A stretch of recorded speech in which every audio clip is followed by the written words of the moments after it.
Everyone, and welcome to this week's episode of Guardians of Haven Mind Palace. Thank you for joining us for your weekly dose of superhero shenanigans. My name is Alex, and I will be your humble game master this evening. Tonight we are playing Mutants and Masterminds by our friends over at Green Running Publishing. M&M is a superhero game that uses its simple D20 mechanics to generate thrilling action and high-stakes drama. One of my favorite things about this game is its hero point. Hero points are a currency the players have, which allows them to influence the story in exciting ways, from rerolling failures to successes, to editing the scene to use their powers in new and creative ways. These points are earned by good role-playing, jokes I think are funny, jokes I think aren't funny, and suffering the consequences of your character's complications. They're also a tool you have access to as an audience member. If you follow, subscribe, or donate bits during the stream, you're given a hero point to give to the hero of your choice. I also want to thank our sponsor, Norse Foundry, the best place in the world to buy dice. You can use our code USP to get 10% off your order and free shipping over there. We've gathered some mindful heroes today. Say namaste, heroes. Namaste. Namaste, heroes. I want to give everyone a chance to tell us a little bit about themselves, the character they will be playing, and have them answer my question of the day, which is, what does your character's mind palace look like? And I will start tonight's proceedings with Jonesy. Oh, Alex. You gave us no warning either. Actually, I he sent gave it you out a week's yesterday. warning. Oh yeah, this is last week's question. We didn't use. Don't. like I said, you gave us no warning. Stand by my statement. Hi, everybody. My name is Jonesy, and tonight I'll be playing Captain Flynn, our fabulous leader of this motley band of hooligans. Something. But make us a motley crew. Boo. Ooh, always a motley crew. As far as what does his mind palace look like? I'm guessing it would look like something like Tortuga out of Pirates of the Caribbean. It just an oversized tavern full of drunkards and hooligans and fragments of his questionable memories and personalities. Yeah, that's it. That's what I'm gonna stick with. Final answer. And with that, I'll kick it over to my first mate, Andy. Hey everyone, I'm Andy. I'm here for our superhero shenanigans, and this is Merc. Oh. Tonight I am playing Aelin, our Arcanthian femme fatale. And to answer the question of the day, as the cat steps into the camera, Aelin's mind palace is not one but three, decked out in a myriad of different forms, because there's three personalities swimming around in this head/body. So none of them really are the same, except for all the little bit of creature comforts from home. Aelin's is probably the most practical. The architect is a little bit more scientific, and the warrior is probably a bit punk metal-ish. So, and with that, we will pass it over to the first of the Moon twins, Cat. Oh, boo. I'm the first one. Hi, I'm Kat. I'm playing Ursa. She is, my favorite, slightly crazy, unhinged, and now sort of Princess Donut-ish character. Love that for her. Her mind palace is, think of like a palace, a very, very large palace garden.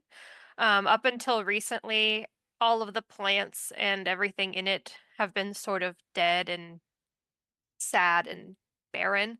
But recently, over the last couple of years, since she's met the crew and she's gotten Eric back, and all of that, everything has started to bud again. So it's almost like a very like fresh, new type of garden, and everything is starting to be in bloom again, but not quite there yet. And I guess I will pass it over to the second Moon twin, Calvin. Astaria. Boo. Wow. Whoa. I've moved down that far. Well, what makes you think you're third? Number 2 sounds like a bathroom function. You've moved down that far because this whole episode is your fault. Yeah. Yeah, it's me. I'm the problem. Hi everyone. I'm Calvin, and tonight I am playing Alara, the superhero psychic from the moon, and her mind palace. I mean, this feels like cheating because we're gonna be in there for a while. But her mind palace is, because it's made of both memory and emotion. It's essentially the memory of the actual Farside Palace, but because of her own, like, let's just say emotions, it appears more run down and dilapidated than it currently looks. And it's, who knows if that may change over the course of the story. I certainly don't know, but it's basically that, like, it's her old home, but not as she remembers it, but as she feels it deserves to be. Or perhaps deserves to be for her. And with that answer, I will pass it over to Kevin. And by that he means a Kevin, not the Kevin. That's somebody else altogether. So I am playing Chimera, the shape-shifting preserver artifact that some people just do too much projecting on. So his mind palace, of course, is a sort of uniform gray. All the corridors are very precisely lined. What few chambers there are, not much larger than whatever they're storing, because that's inefficient. So his mind's palace is a very efficient place, as one would expect. And with that, it's time to cast things on down to my shadow, the Deuce. Hey, the Kevin's got it. Thank you, A. Kevin. I appreciate it. Howdy, everybody. I'm the Deuce. I am the Queens of the Stone Age to those crooked vultures of Dave Grohl's side projects of the Untold Stories Project. Yep, mouthful. Got through it, though. And if you know him, you'd love it. I'm playing Girla, the third Moon Twin. Oh, wait, that's not right. We would love to have you, actually. I'm willing to be third for that. It's just nice to be nominated. Hanging out, trying to keep my lead on sussy points. We'll see how this day takes us. And Girla's Mind Palace is, bear with me on this one, but it's got to be Billy Bob's Wonderland, and not the Billy Bob's Wonderland we know, the cesspool of disease and terror that is every adult's nightmare, but the childhood version where it's a wonderful, happy place with pizza, which is terrible, I know, but you're a kid, you'll eat pizza. Animatronics, because they're still alive and still playing and you love them. A ball pit that is not the ball pit, but is a ball pit that you want to play in, and all the games you could want. It's that Chuck E. Cheese. It is every great little memory, that warm little happy ball in your gut that he holds on to like it's the most precious thing in the world. That's his little mind palace. Don't let your dreams be dreams. Growing up kind of sucks. So from there, we'll pass it over to Alex. Speaking of growing up sucks. Yeah. Hi everybody. Thanks for hanging out with us. I'm Alex. I'll play everybody who's not them. And as for what my mind palace would look like, I think some doors are best left shut. Go listen to the Titan City Serials podcast if you want some idea of what my mind palace is like. That was a running joke over the last couple episodes. Was I think this is just specifically a you problem, Alex, actually. Cool. Well, I think without further ado, we can go ahead and dive on in. Last time on Guardians of Haven, our heroes played a little game of pool at the Dave Bar. And by played a little game of pool, I mean brutally massacred Mama Kiger's little sisters, who jumped into the pool balls and then were subsequently thrown into the garbage disposals on either end of the pool table. Turns out the easiest way to play the game is to not get in the ball and just use your telekinesis and your super strength to put them where you want them to go. It works for That's real on pool me. as well. Which is not expressly forbidden, is legitimate. It's true. There will be an Airbud clause for the rulebook going forward. After which, our heroes managed to score an interview on the show Far Side Decides, hosted by Yvette, who tried to give them a lot of deep and interesting questions, and our heroes performed very admirably, garnering some positive attention from sponsors and love of the audience, and just generally making a good impression before they arrived back to the Marion. There was a deep conversation between Astaria and the other two Moon twins, talking about sort of her understanding of their origin as being versions of one person brought across the multiverse to be used for some nefarious reason by Lady Lunar. That reason being unknown at the moment. Afterwards, I'm trying to remember why Alara went poking around a Chimera's head. Calvin, can you help me out with that?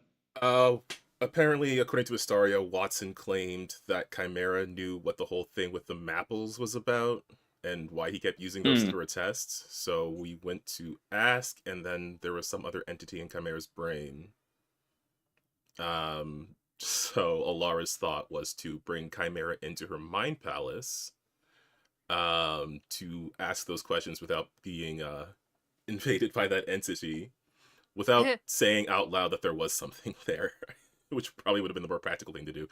But she brought Chimera into her mind palace, and then I guess things happened from there.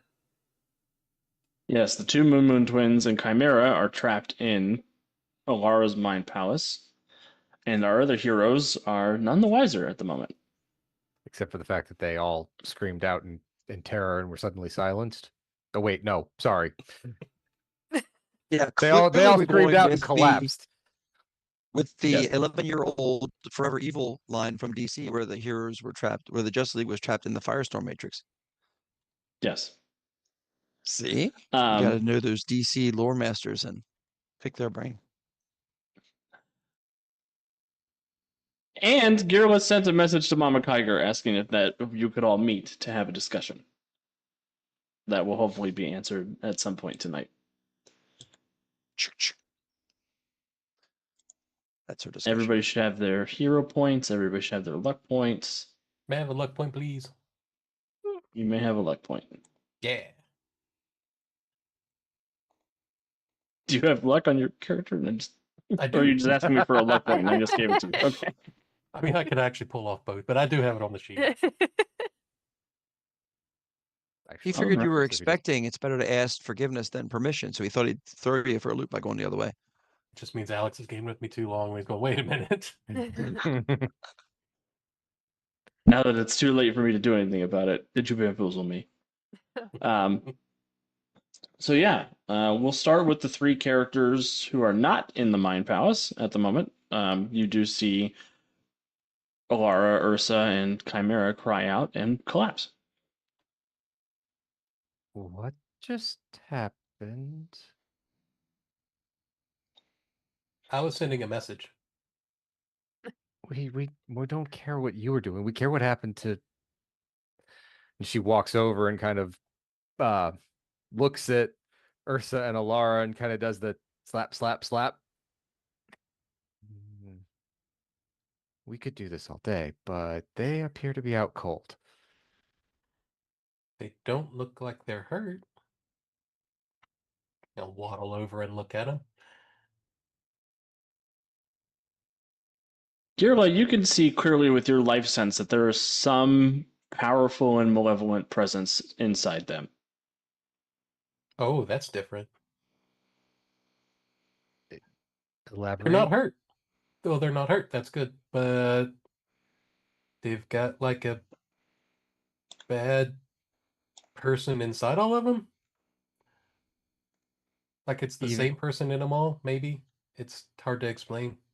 Even Ursa and Chimera? We Oh. understand Alara. Oh, well, no, they all do now. And it's like it's in. Do I feel like, Alex, it's the same entity kind of spread through them, or connecting each of them? Yes, you get the impression that this is something emanating from Chimera that has thrust its tendrils into Ursa and Alara.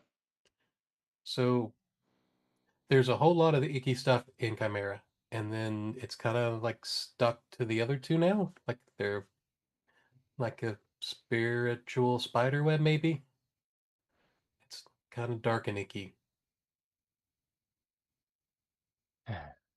Girla, as you're having this conversation, Ursa and Alara inch a couple of inches closer to Chimera. Ooh. Like they get pulled without. Yeah, Any- as if they're being scooted, like scooted along the ground towards Chimera. Maybe the web's getting tighter. Okay, well, let's try this. Captain, will you take Alara? Girla, you get Ursa. We will take Chimera. And Aelin basically points to like 3 strap-in locations here in the galley so that we can strap them in but keep them separate from each other. I'll grab her by like the foot and drag. It is a sad sight, but I'll do my They almost darndest. seem magnetized to the ground when you try to pull them. She didn't look that heavy.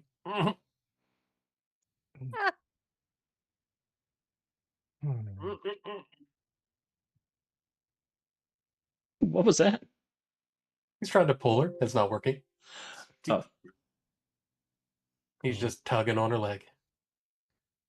Okay.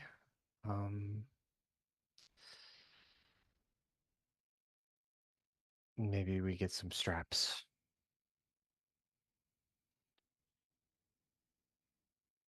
We have no idea what this is all about. Mm-mm. I haven't seen that before. Elaborate? I mean, I've not seen it before. I mean, I didn't see like an evil ickiness on any of them before either. Oh, that's what you mean. Mhm. There's another And they- slight scooching of Ursa and Alara closer to Chimera. And it looks like there may be a mouth forming on Chimera's chest. Okay, straps now. Got to keep them from whatever this is. Ew. I'm just gonna get like a stool and put it between Alara and Chimera. Just Aelin will go and get some magnetized straps that we can like wrap around them and lock to the floor. Good plan. you think that'll work? We don't know. But we're trying anything to keep this from happening. Okay. If you have a better idea, we are all ears, and her ears twitch. Okay. Go over to Chimera. We'll start looking at this mouth. Hello, Mr. Mouth. Can you talk? Poke, poke. Okay, cool. Don't poke the mouth. Well, it probably doesn't hit your parry, does it, Girla? Surprisingly not. It tries to bite you when you poke it. So good news. It's aware and it's awake. Why Good is that news. good news? Because if it wasn't, then we couldn't work with it or figure it out. It would just be a thing. At least with a puzzle, you can interact with it if it's ambulatory, right? We don't think we want this ambulatory. That's why we're locking it down. If we can get it out of them, then we're doing right.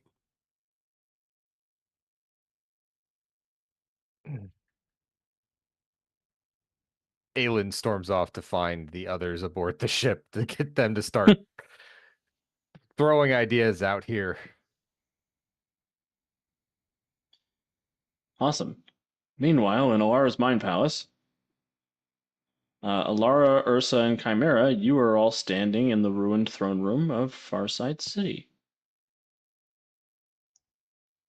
Alara, what's the vibe when we all land in there? Oh, like just the general description of it? I mean, like, yeah, like I said, it is very much the throne room of the Farsight Palace, but again, it seems run down, it seems all worn.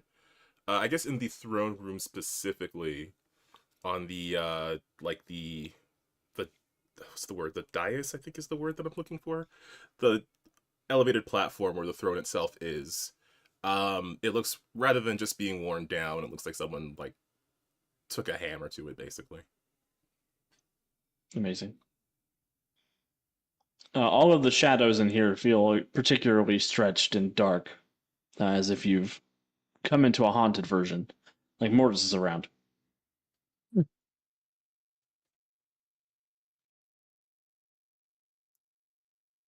Elara,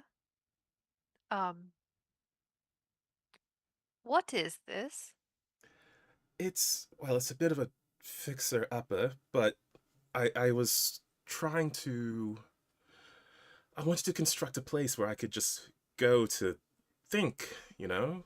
So I started making this, and it's based off our home, of course. It's not exactly finished yet. I still have some work to do. I would have loved to show it off to everyone at the same time, but I thought it would be useful for our purposes now. It's just a little in between states right now.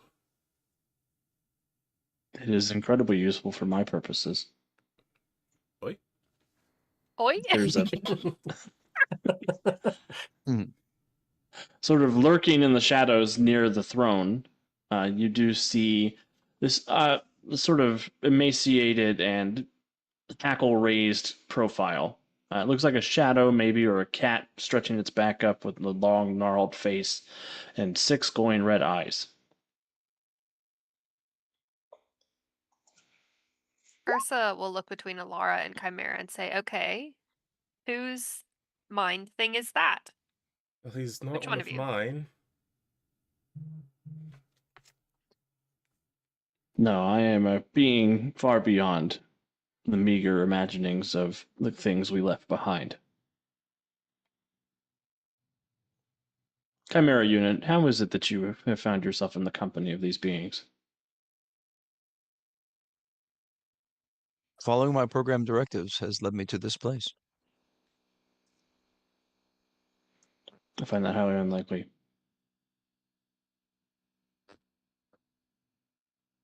Okay, well, who are you? Number one. And how are you here for number 2? Yeah.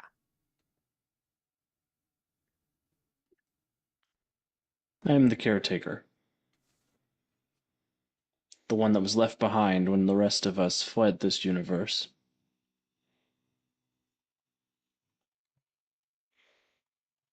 I am here to ensure that everything proceeds as we have foreseen in regards to Collapsar and the legacy of our creations, these accidents that you are. 2 of you are going to stop meddling with my plans and stop engaging with Chimera's brain.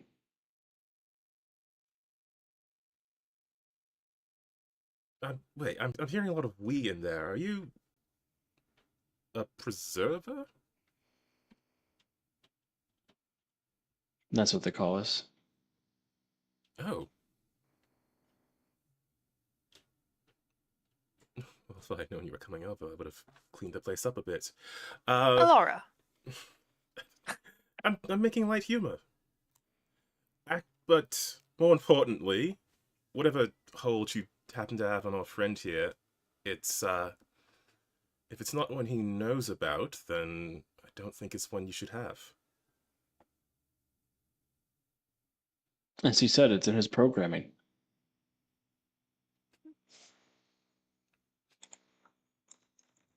Is it?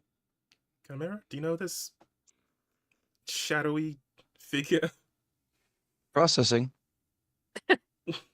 Trying to figure out how to whisper back on Roll20. /W space person you're whispering. But don't mess it up because then we'll all see it. Why don't you There just we use, go. Haha! Everybody peek. why don't you just use Discord? Because that would be Because the Kevin smart sent me thing a to do. message on Roll20. Oh, okay. Way to let the cat out of the bag. You served around the bag. The decisions here, I just work here.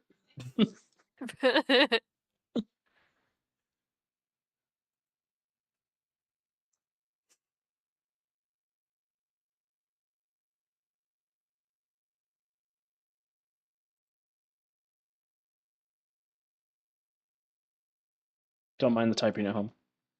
Mind the typing at home. Loading, buffering. Ursa and Alara are just standing there. Like, oh, yep, he's doing it again. Waiting for the next malfunction. The gutter between these panels is so large. So, Alex, that doesn't differentiate him from any way in anything else that I know? The fact that he has a name, is that not significant? That is pretty significant. That he's probably the only one that you would have a name for, other than the AIs themselves. And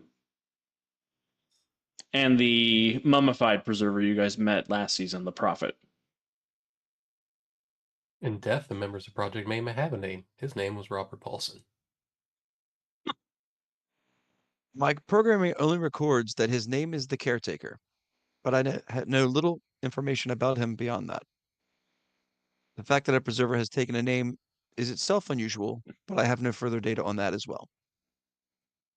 Even though he's been in your brain.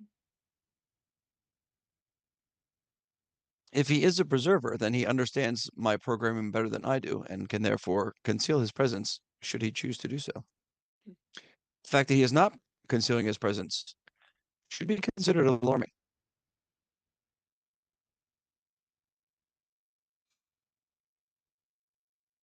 Very nicely put, Chimera. Well, then, Well, And Oh. he the shadows sort of stretch again, and he appears behind you, both of you.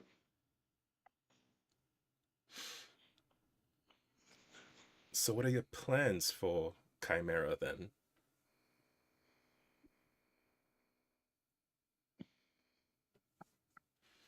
My plans for Chimera. You think I'm just going to tell you my plans for Chimera? What do you think I am, one of your super villains? Honestly, a little bit, yeah. Achievement Sick, unlocked. yeah. Maximize thirst trap. I mean, I will be honest, I have quite looked forward to the idea of meeting an actual living, perhaps, preserver, but if you're some sort of threat to Chimera, if you've been lying in wait in his brain for some sort of scheme, well, let's just say in the last year or so, I've learned where my priorities ought to be. And unfortunately for you, daycare worker or whatever your name is, we aren't the best at following instructions. I can confirm this.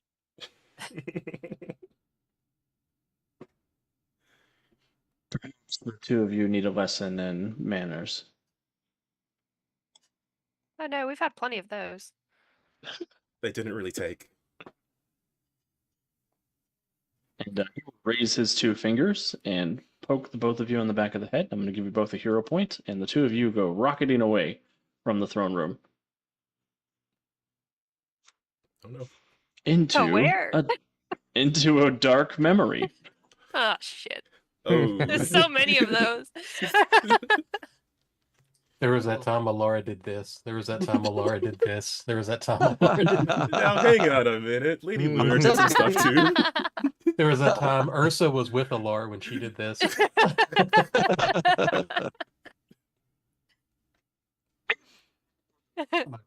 Turn. Show us the lesson we shall learn. Our caretaker has pumpkins. Cool. Back on the Marion. Aelin, you go to grab other members of the team. I won't say Yes. part of the crew, because not all of them are part of the crew, but who are you looking for first?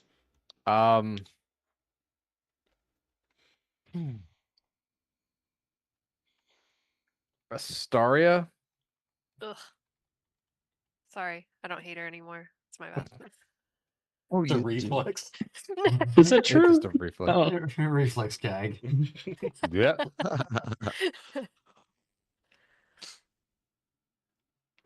So yeah, we'll go look for Astaria first.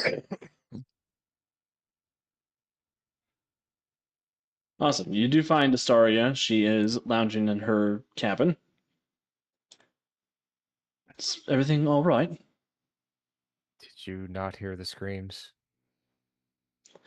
No, I Have you seen these rectangles? They're delightful. Is she touching my rectangles?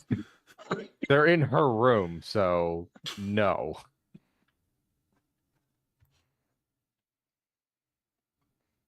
She's touching somebody's rectangles. Yeah. They might be Ursa- Alara's rectangles. Ursa and Alara are both indisposed at the moment and being pulled towards Chimera as some sort of mouth is appearing on him, as though it's trying to devour them. We could use your help, but if you're occupied by rectangles, we understand. No, I of course, let me put my rectangles away, and I'll be right there. And Sounds like A- sounds like a Aelin- psionic infiltration. Sure. Yeah. Aelin will go to the door and turn around and go, those had better be your rectangles, because if they're Alara's, well, and she just leaves.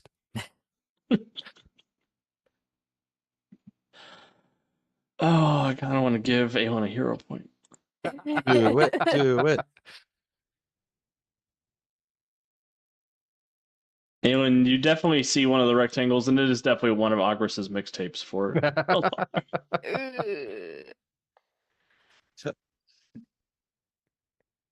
Speaking of Og and Gruck are the next location to be going towards. Yeah, they'll rush out immediately. Everybody else is easily roused and able to come join the crew.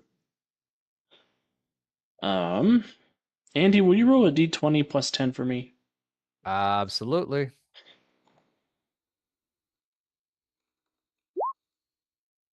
I got a 12. You got an 11. Ugh. I rolled a 2. Your, You rolled a 1. Your bindings hold. There is a increasingly aggressive tugging on Alara and Ursa, trying to pull them into Chimera, and the mouth has gotten bigger at this point. I mean, at those rolls, this really felt like a Beavis and Butthead slap fight. Like it was like, what is happening? As I'm assuming Og and Gruck kind of walk in as that's happening, and Aelin just kind of points down to it and says, stop that, please. Pulls out a big ass laser rifle, and he's like, "You want me to just? Which one? You want me to get one of the girls, or you want me to get the robot guy?"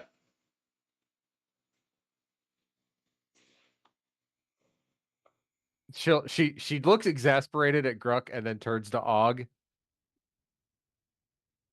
I'll be honest, I have no idea how to handle this. Duct tape.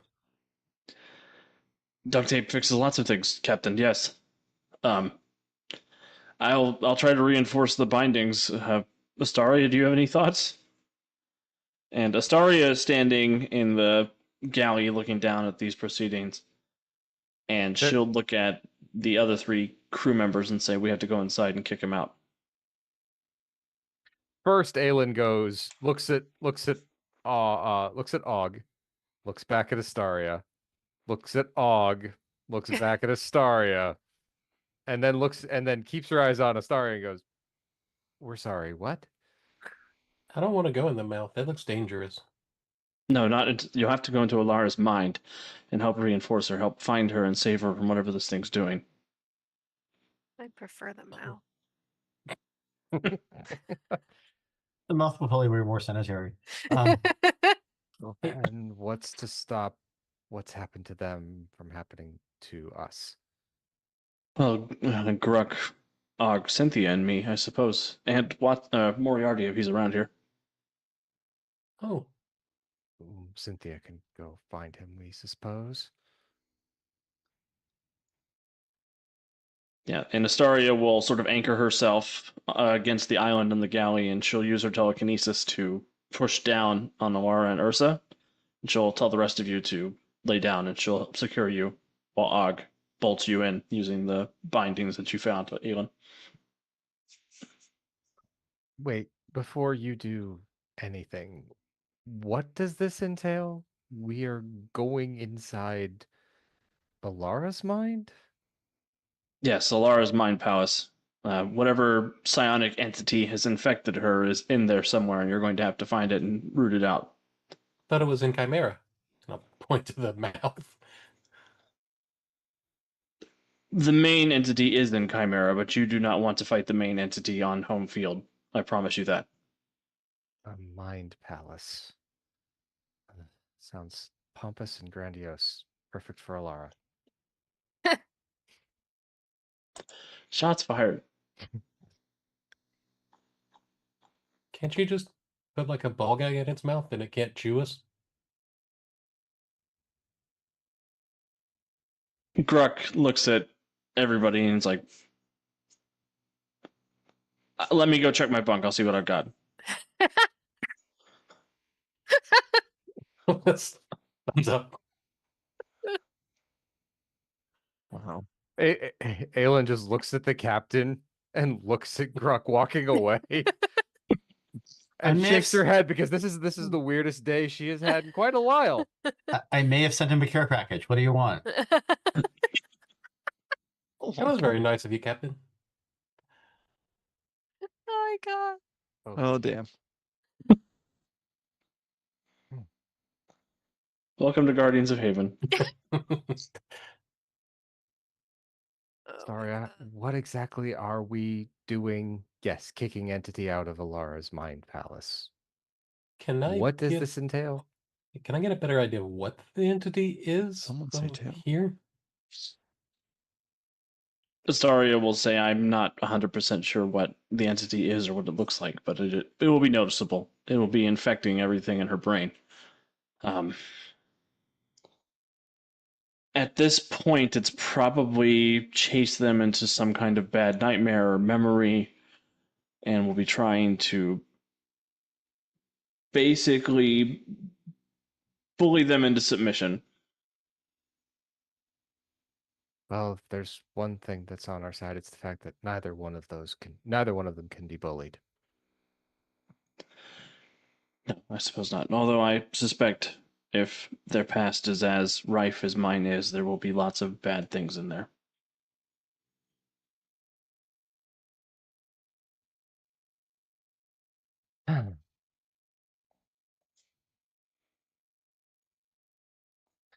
Shall we? Yes, please.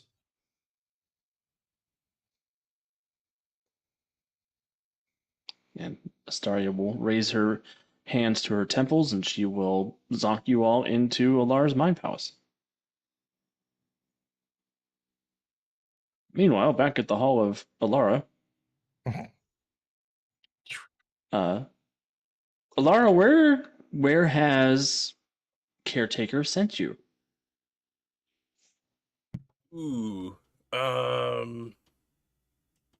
mean, if he's looking for bad memories, there's plenty to be found within here, I'm sure.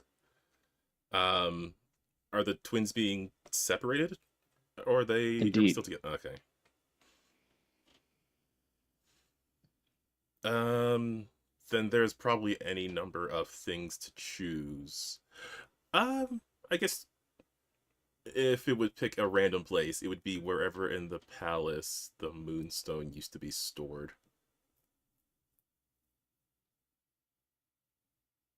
The Royal Vault. Indeed. Also, Kat, be thinking of something for Ursa, because I'm going to come to you next. I figured. Cool. No, the drama. So, where do we join Alara? What is going on when Lara is in the throne room or the trophy room where the Moonstone used to be? Is it here? Ooh, I guess, given the design of everything else, I'm pretty sure it would not be here. Honestly, I think that the place where the Moonstone would have been stored. I mean, there's the whole vault. There's the many ancient treasures of Farside, old tomes, ancient writings, and mostly ceremonial items. But the place where the Moonstone itself would have been stored, it would have been a very secure part of the vault. But I'm kind of imagining similar to how the throne itself looked like it had been particularly destroyed. Like there was some sort of specific focus on destroying that particular thing. I think whatever storage place the Moonstone would have been in, it looks similar. Like there's just something about that particular spot that it doesn't get the same worn out treatment as everything else. It is specifically and purposely like as if something came through here and wrecked it. But the stone itself would not be here. What is the memory Alara has found herself in?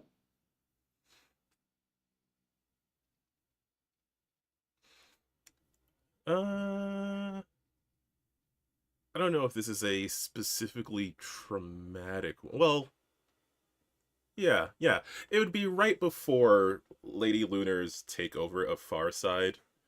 And Alara would just remember being like looking at the Moonstone, feeling the like not literally holding it or anything, but just feeling the weight of it, the weight of the responsibility, knowing that at some point in the future, that stone, this palace, and the entire city, the entire moon itself is going to be her responsibility. Can I offer you an addition to the scene? Sure. Maybe this is the everything the light touches Simba conversation with your mother.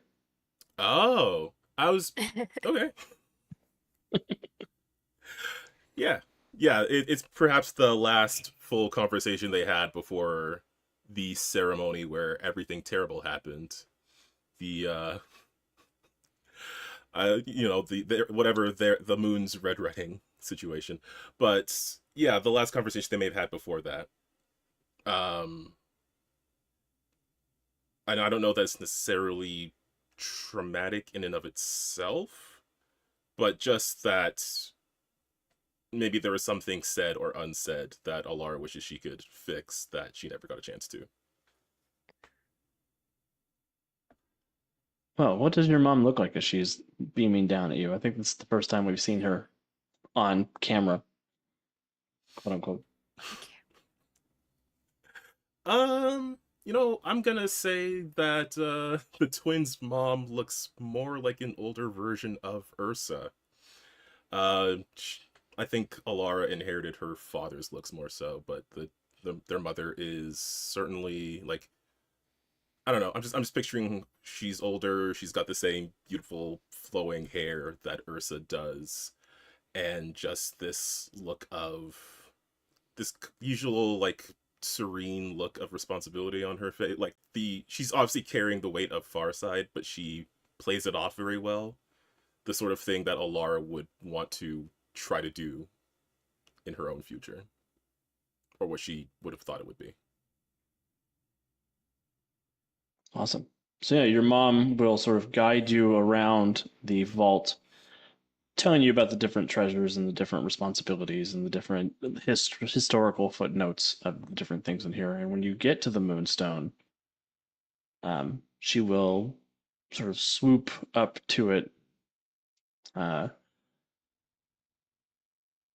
invisibly remove it from the dais since it's not here, as if she's holding it to show it to you. She looks down at you, Alara. You know it is the responsibility of the monarch of Farside City to be the guardian of this stone. Of course. It is what gives us our power. It's what gives us our right to rule. But it is not a weapon to be wielded. It's a tool. Something so powerful is just a tool? Yes, my dear. Something with this amount of power, it's not to be handled lightly. It is not something to be used to feed your ambition or to increase your desire to dominate all things. And it is certainly not yours to use to break your sister's heart with. Ooh. I would never, like, this isn't how that conversation went, is it? No, it's not how this conversation. Okay. Because I was like, damn, watch from a mile away. Here's the mother's version of I'm not mad, I'm just disappointed. But I guess then what Alara would say is, no, I wouldn't do such a thing. Of course, my sister is important to me. Then what have you done? Why is the stone broken? It was Lady Luna. I was trying to protect it. It had to stay with me. It was supposed to.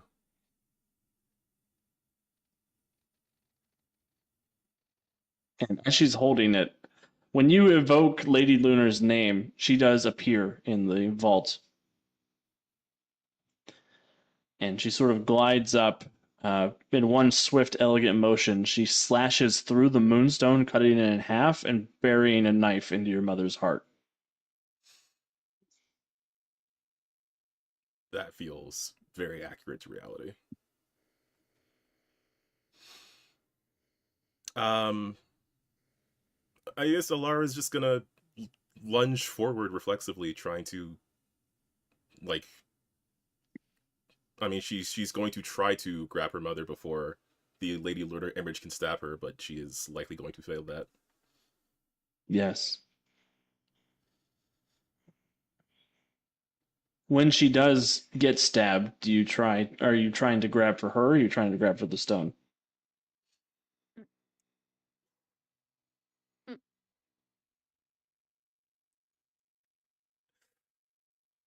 You know what? I'm gonna say that, like, her eyes are, like, forward towards where her mother is. That's where she's moving towards. But as she's reaching out, like, her hand just sort of, like, almost unconsciously turns to cup her palm upwards to try to grab the falling stone.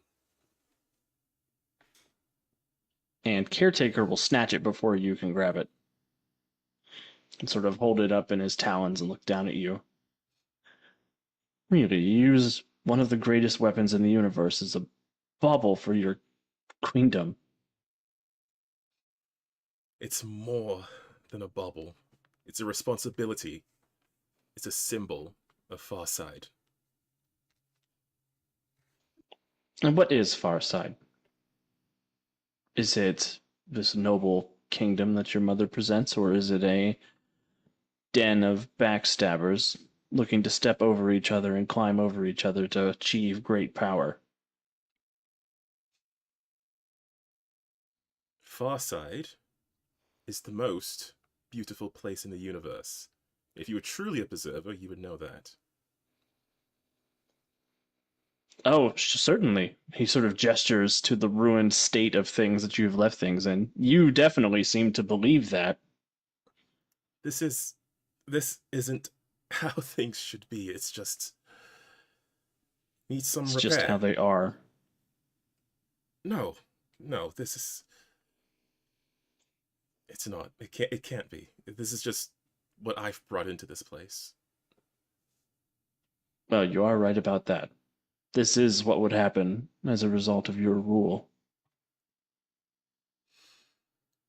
You don't know that. I do know that. One of the things that we've learned observing you creatures that we seeded the universe with is that your homes become a reflection of who you are. And I can read you, Alara. I see the same scraping ambition that led us down the path we took, led to their exodus from this place. And, much like Ursa, I've been left here to rule over the ashes. That is what you will leave your sister when you pass. Speaking of, let's go check on Ursa. Okay. So funny enough, the memory that Ursa is in is actually occurring at the same time as the memory that Alara was in. But instead of obviously talking with the mom in the Moonstone chamber, she is waiting for her sister to enter the ballroom because Alara is once again late, as she always is, and her mother was supposed to be going to find her. So she's just standing outside the ballroom by herself, all done up, waiting to make their grand entrance into the ball. Awesome. So you are standing outside the door waiting to be announced? Mm-hmm. Perfect. Inside the ballroom, you do see there are hundreds of almost faceless figures moving about, carrying on, enjoying the party. Just sort of almost a drab gray facade of people inside. And every so often, you see looking over the shoulders of one of these figures is the caretaker's red eyes, sort of pointing up to look at you through the doorway as you're waiting to make your arrival.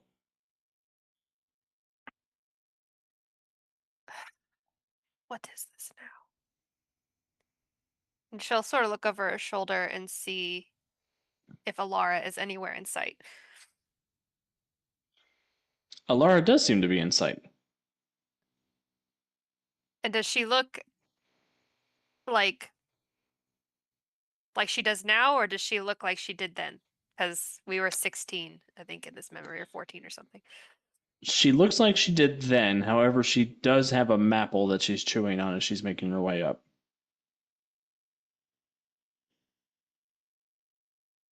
Eating at a time like this?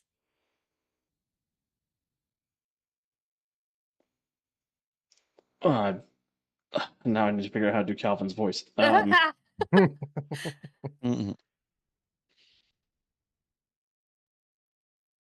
Oh, nope, it's not in me today. Just make Calvin do it. You just take a swing. That's all I do. Take a swing. It's a moon accent. It's fine. It's a moon accent. It's A not little a bit, southern moon accent. Oh, of course. The royal moon accent.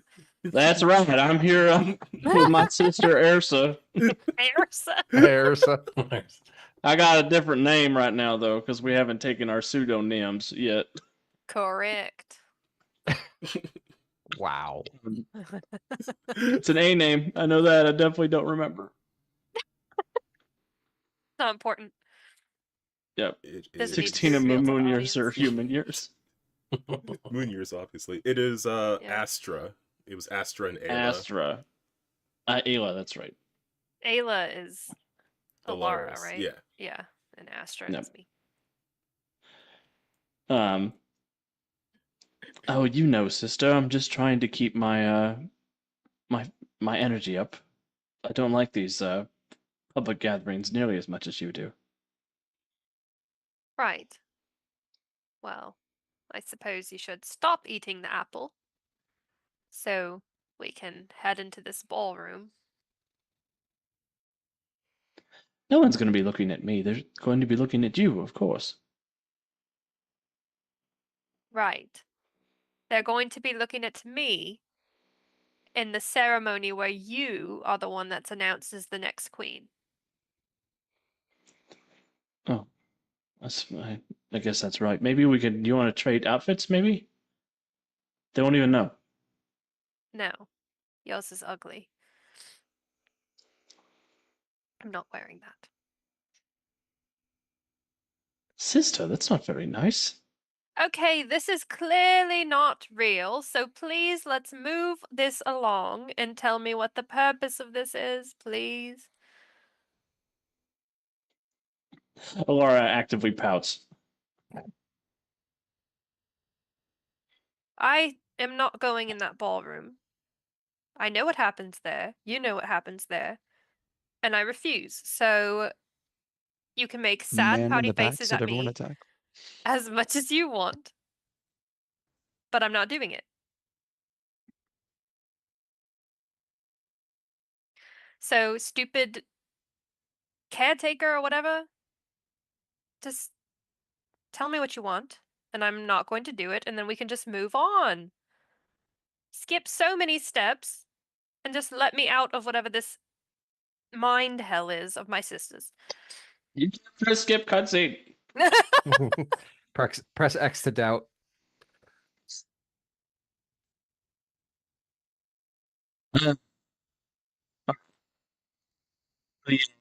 Will stop the pretense of the ball, and Caretaker will emerge.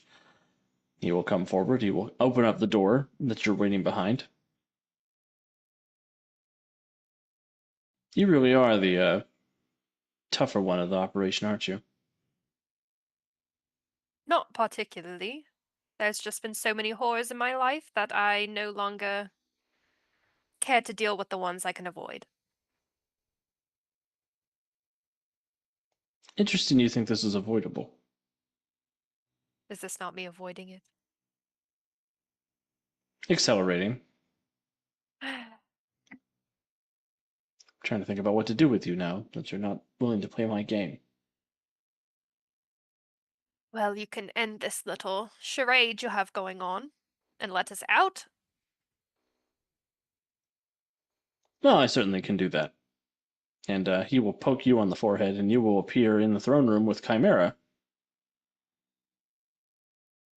And Caretaker will look over his shoulder and say, Chimera, would you please be a darling and deal with this one?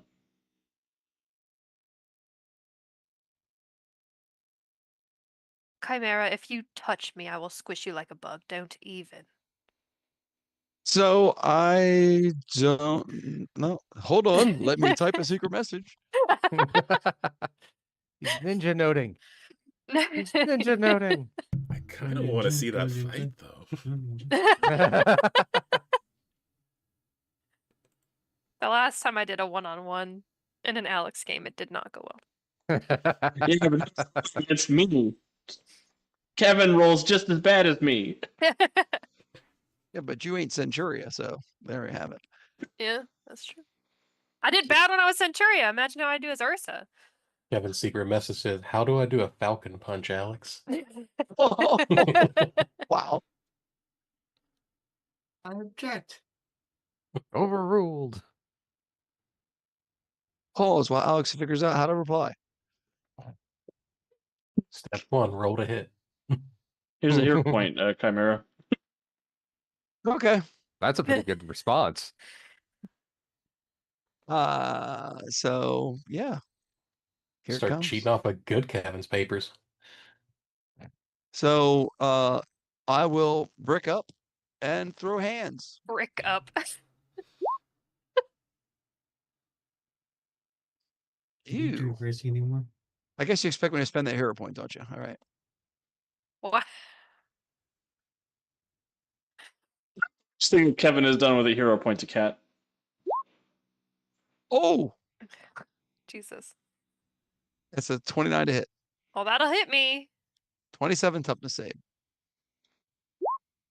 Oh, hold on.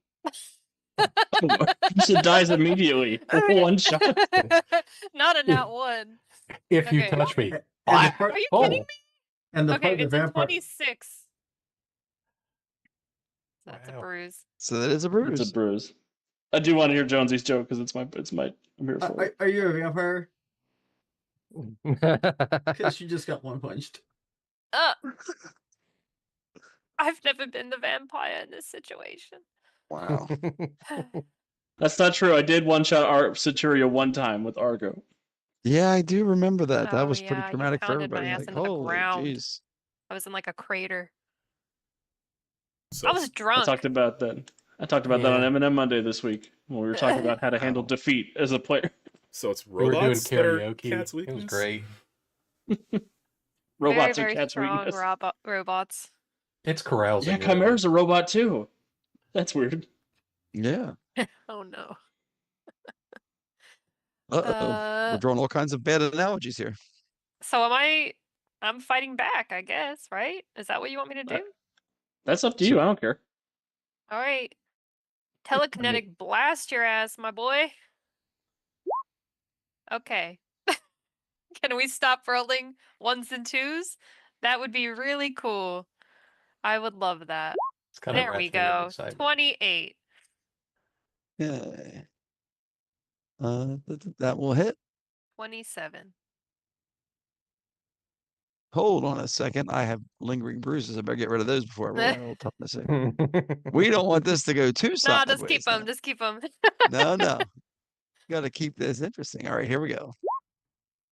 Ugh. Annoying. Disappointed. Mhm. So Alex, should we roll initiative at this point, or Just go back and we're forth. just going back and forth? Yeah, Chimera, go ahead and give me a will save.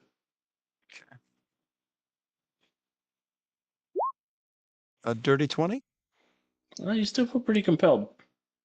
Okay. Well, I didn't Um, realize that Chimera bricked up is the. the I've power been waiting for name. somebody to notice that this whole time. I hate that. Okay. Anyway. what? I don't understand. So Oh, are we doing no. initiative now, or are we just going back and forth? Just going back and We'll forth. just go back and forth. Yeah, we'll just go Hit back and forth. me. All right. doo-doo-doo-doo. All right. I guess this is for all the marbles then. So let's do all attack, power attack. God. That is a 24 to hit. It will hit. Okay, so that'll be a toughness of 32.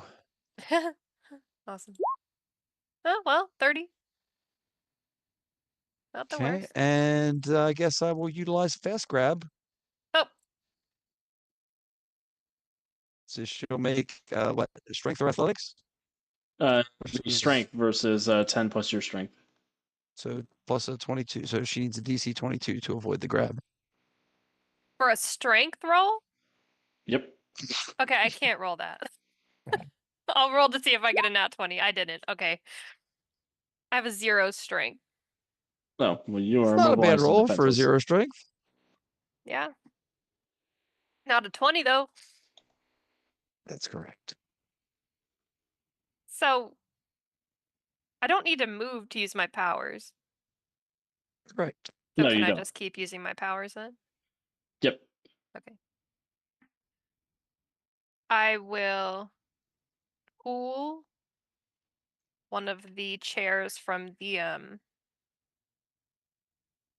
like the audience or whatever that's called, and try to slam Chimera in the head with it. Jerry. I'm just gonna still. 16 doesn't hit you, I'm assuming. No. Okay. Well, I'm using all my damn points today. Even With your all out, does it? all out. Oh, wait. Whoa. I forgot about that. Here we See, go. we got second husband and best friend A have 16 will hit with cat's a back. lot of attack power attack. Yes. Yes. Yes. Okay. I'm just here for shenanigans. Give me that back. Thank you. Okay, well, 27 then. Stop! Why is Kevin actually rolling well? Welcome to your trauma place. Alex found it. Right. Ugh. Just had a nice conversation with me, but no. I mean, yeah. And she's just gonna yell, Chimera, wake up! Stop listening to whatever this shadow thing is. It's me, Ursa. So is it a new? Should I make another will save? Yes, please make another will save, and I'll give you a +2 circumstance bonus this time. That's even lower. So even with the +2, it's one less than last time. Glorious. Free to spend any hero points you would like to. Join the I rocket ship, mean, Kevin. will I I do feel like that? Chimera wants to Like if kick I'm my ass. compelled, would I be able to do that? Yeah, you don't have to spend hero points on yourself even when you're compelled. Get it, Kevin. Oh, Drop the This hammer. feels kind of cinematic. Let's roll with it another round or Oh two. my god. Well, now you can just apply damage without rolling if you want. Oh, that's correct. Yes, I will do that. Oh, wait, And wait. she's First, defenseless. yes, I will use my shapeshift to bump my strength and stamina up to power level caps. I'm about to get Uh-oh. smushed. So, but the thing is, but I'm not rolling to attack, so I can't do a power attack again. So it'll be 29 instead of 27 toughness save. Well, but you do get the free crit for her being defenseless. So 34. Really? I would think so. Okay. You're the GM. Okay. Sorry. All right, I'm pretty sure this is gonna be the end. Oof. Oh my god. Spend that one again. Do I spend? Oh, I'll spend the point that I didn't spend last time. Are you fucking? Oh my god. I rolled 3 nat ones this I encounter. think Alex canceled last week so he could reprogram the dice thing on Yeah, so Roll20. 23. To Jonesy sent you some moral support. Thanks. So what? That's 25. Yeah, that's just a bruise and a daze. That's not so bad. Thanks, Jonesy. Okay, my turn. Yep. Uh,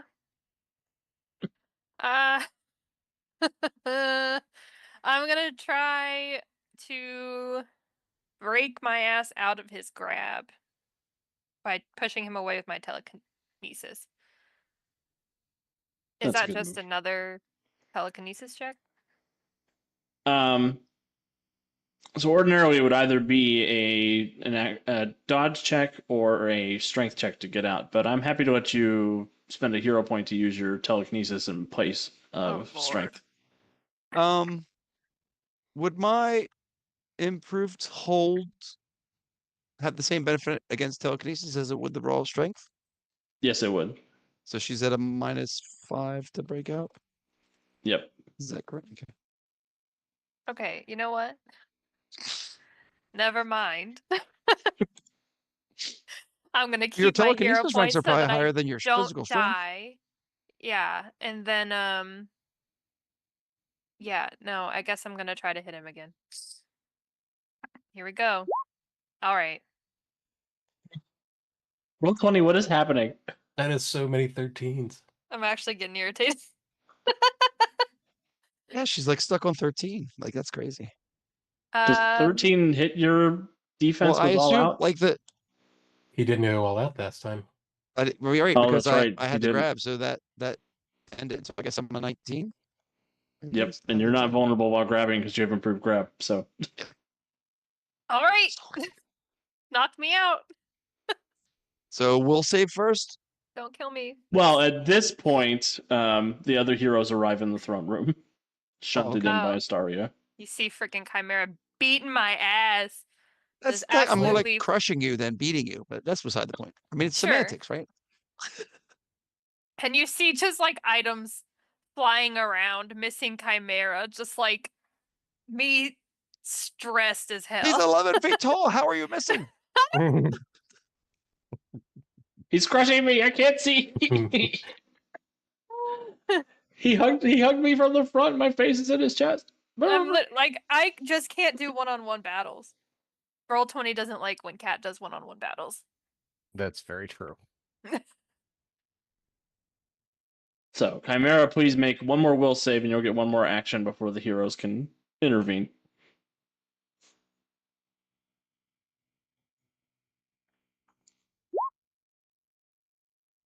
So that's at least a 22 if there's any pluses on top of that. I was going to give you a +5, so that will break you free from Caretaker's hold. Okay. I will Crush her anyway. No, what's the matter with you? Would you do I it for will hero release point? Ursa. And stand ready. Ursa looks up at you and she actually looks like genuinely scared of you and is like scooching back on the ground.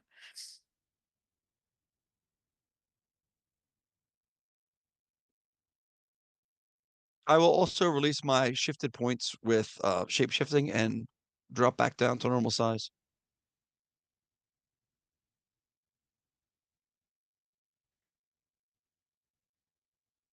Joe's gonna walk up and poke you in the belly. There's no mouth on this one.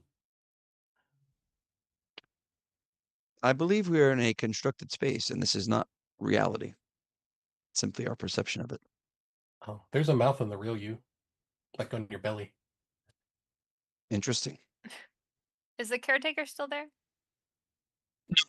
It seemingly went off to go do something else while Chimera killed you. We have to find Well, my sister. he is a supervillain. He does let his minions do the work and then is shocked when the heroes are still alive. Oh, I'm sorry, Ursa, you look really bad. Hold on. I'll make you feel better. Lay a hand on you. Wah. A little white light will pour out, and you'll be all healed up and okay. Thank you, Kayla. How many bruises did you have there? 3. Okie dokie. How many Chimera. bruises does Girla have now? 3. Oh, I don't know Mr. that, Thalen? right? Unless you can look Explain. under all the white fur. A preserver calling itself the caretaker ordered me to dispose of Ursa. And this is different than the other caretaker, Alex. Yes. Why are there two preserver entities that took the name caretaker? And why was one inside of you? I cannot answer that question. I do not know. Again, I find it odd that a preserver would take a name of any sort. There appear to be several anomalies currently at play. I should caution you that as a construct of the preservers, I may be of no assistance to you should they decide to dispose of all of you. You should take necessary precautions. Yeah, he proved that. That, what does that look like? Hmm? I said I want to unpack that. I want to see what that looks like. What sort of necessary precautions? Invulnerable hamster ball. You stick Chimera in an invulnerable hamster ball. He cannot punch his way out, nor can anything get in to hurt him.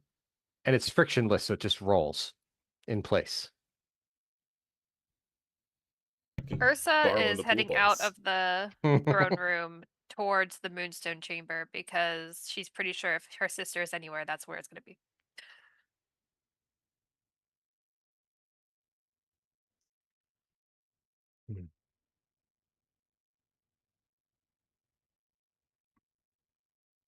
You not going to wait for the rest of us? You can follow me if you want.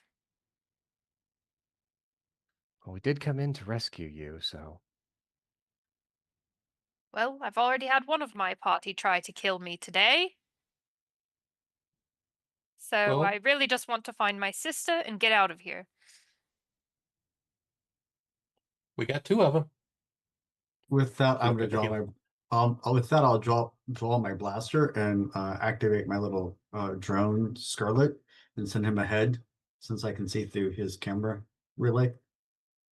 Awesome. And I will catch up to the twin. Well, let's go find your sister then.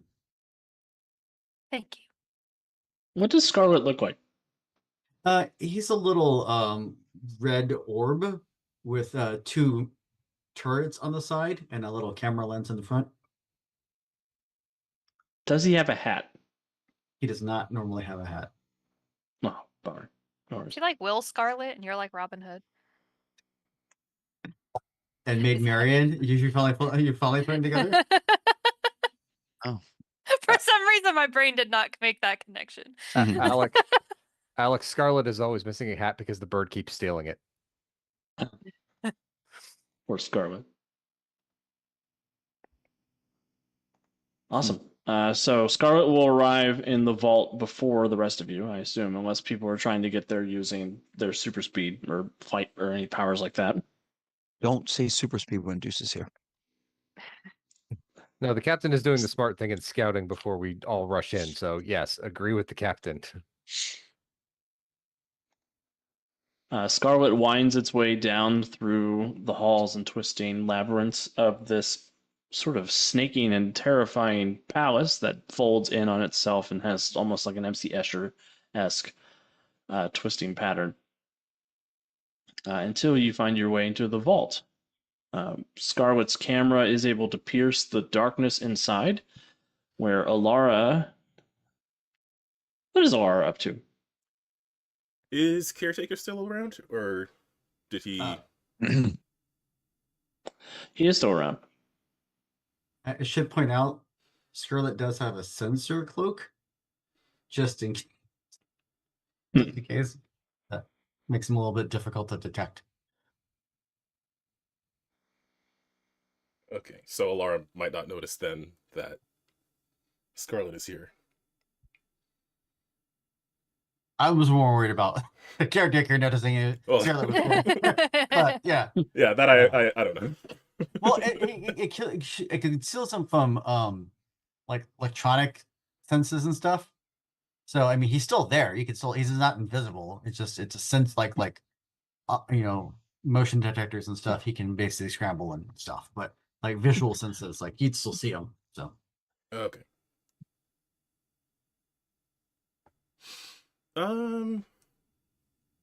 Yeah, I guess Alara is still there. She's still in this. She's still thinking about what Caretaker said to her. And yeah, she's just going to look up at him and just say, No, you're wrong. This isn't what I'm going to leave my sister. She won't be left with these ruins, this miserable pile of secrets. We have friends now, even family, and she has Eric back. I might be a miserable bastard, but whatever happens, I'm not going to leave my sister alone ever again, even if I'm not there. But you've already left her alone with your friend Chimera. What do you mean? He should be just about done crushing her to death.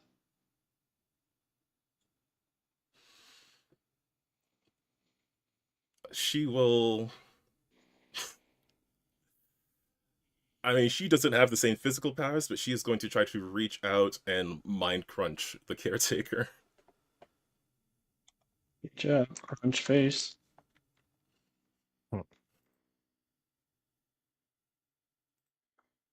Cool. Just have to roll for that, right? Yep, that is... Where is my crouch? Where is my Oh, crouch? and also, thanks to Chimera's antics, Kevin has earned an additional trader point to the roster. woo, trader points. And you thought it would be a Moon twin. I can't see the Mind Crush on my sheet for some reason, but it is DC 12 perception range. Will... Wait, DC 12 was probably Double rank 12, rush. I guess. Oh, sorry, yes, rank 12, I mean. I get a 27, so I will not take any damage from that. But she's just going to say, where is she? In the throne room where you left her. Again.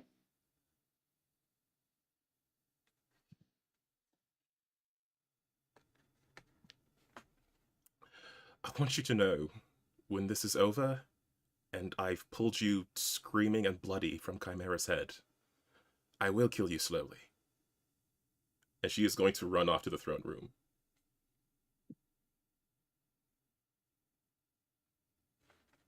You will run almost immediately into Scarlet in the hallway.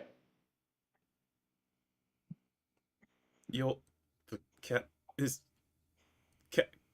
Captain Flynn, can you hear me? In there? Hello? Is this... With that, the little camera will nod up and down. Yes. Wonderful. I don't have speakers. I don't have speakers installed yet. Sorry.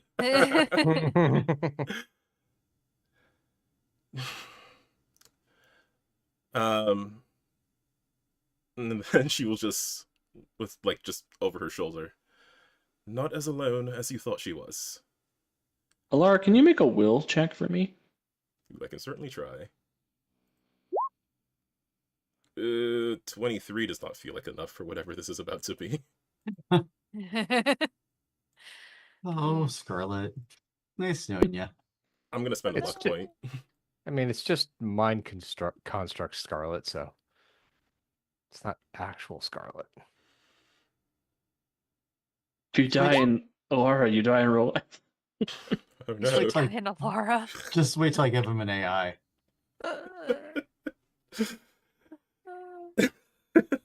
35 with the luck point.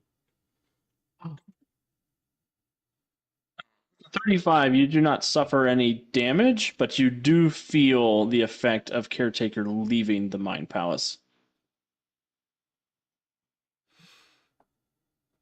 Sort of very ungently breaking his way out of your psyche and heading back over to Chimera's body. And she will keep the same composure that she saw on her mother's face and not let her expression reflect any pain. But she will say to the drone, can you lead me back to where everyone is? I think our guest just left. I'll turn around and start slowly going back and lower himself a little bit so he's closer to, human level as opposed to flying up a little bit so he's got better view. Yeah, and she will follow and just say, "This drone's cute, by the way."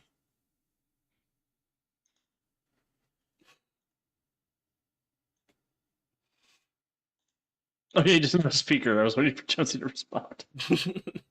Nope. No speaker yet. I only had so many hero points, so yeah. I'm like, I want to be able to see remotely versus speak remotely. So Have a speaker. It's fine. Don't worry about spending points on remote talking.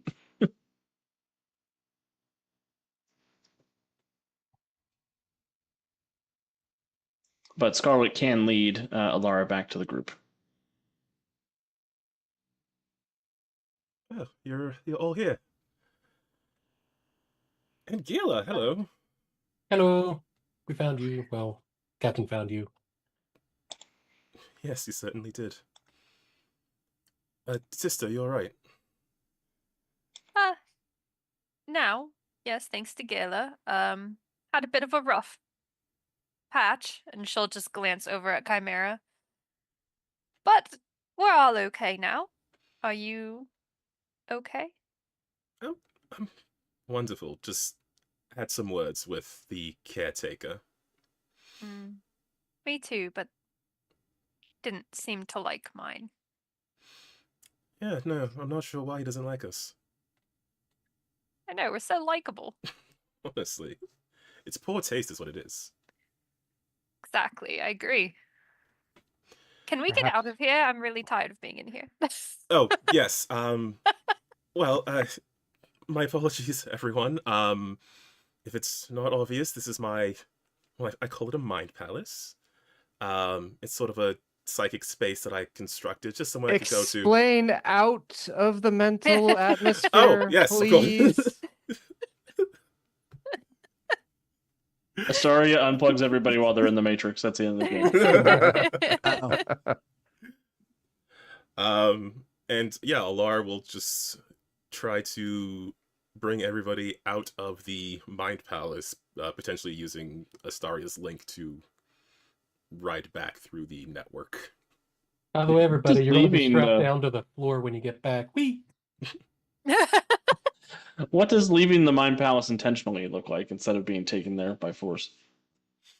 Ooh, that's a good question. Alara presses tab and we're free. Control should- Alt Delete. no. 4 shit. The Mind Palace stopped responding.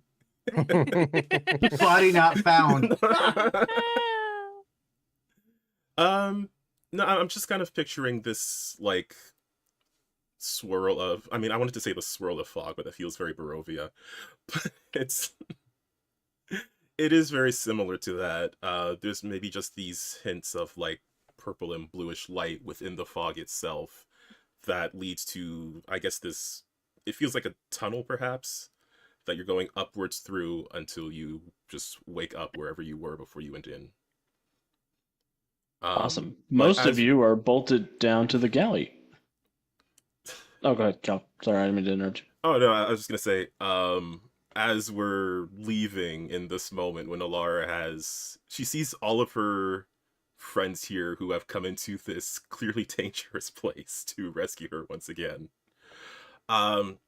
Just as we're leaving, some of the walls sort of like they don't like fully repair, but they sort of knit themselves together a bit. They're not as like dilapidated as they once were. Awesome. And you all awake on the floor of the galley. Most of you bolted down, except for Girwa, who is half in Chimera's stomach. With Gruck and Og both holding onto his feet and Astaria trying to pull him away. But when you all wake up, the mouth goes inert and stop trying to eat. Girwa. But it stays there? It'll stay there until Chimera shifts it off. Oh, okay. Oh, I mean, feel obviously, I chewed won't up. do that while someone's inside it, even partially. I mean, I know that shapeshifting is part of my abilities. Is there run a systems check? Is there a specific subroutine for mouth in chest, or is that just out of nowhere? There's not a specific subroutine for it. You think the caretaker probably hijacked your system Just to do got that creative. manually. Okay. Good to know. Chess.exe is a new subroutine. Look, I waited 6 episodes before I tried to eat somebody, okay? I did the best I could. Thank you guys for pulling me out. Ow. Told you, Chimera, you had a everybody, fat chest in your belly.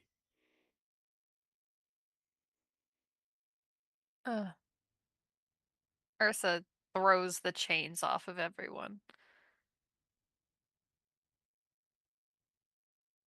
Astaria will run over to both of Alara and Ursa and try to hug you both. Say sisters.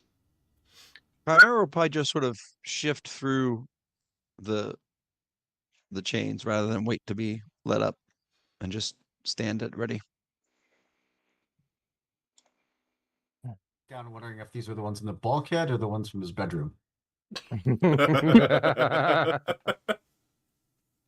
Curious that the Okay. preserver, for all his creativity, allowed me to be chained down, unless that was always his part of his plan. Again, for those of you who were not in the Mind Palace, I would urge caution. Yeah. I would also urge caution. And she just glares at Chimera. Looking at him, does it still feel like the entity's in there? It seems to have faded from view. Ooh, I can't even see him anymore.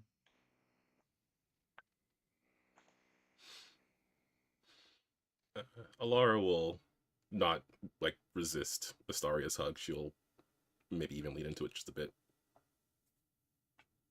Ursa will accept the hug.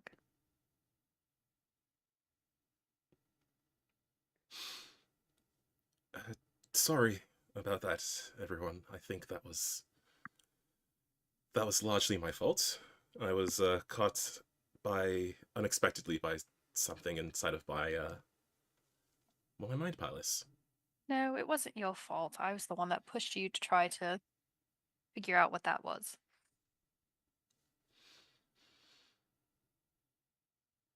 Well, we're glad both of you can take responsibility for the utter shit show that was. Yeah. It was. We had a question that we were trying to ask Chimera. And in doing so, found there was some sort of entity deep within there. Deep within Chimera's programming, I suppose. Something we should probably deal with. Yeah, If- turns out his brain is filled to the brim with asshole preserver.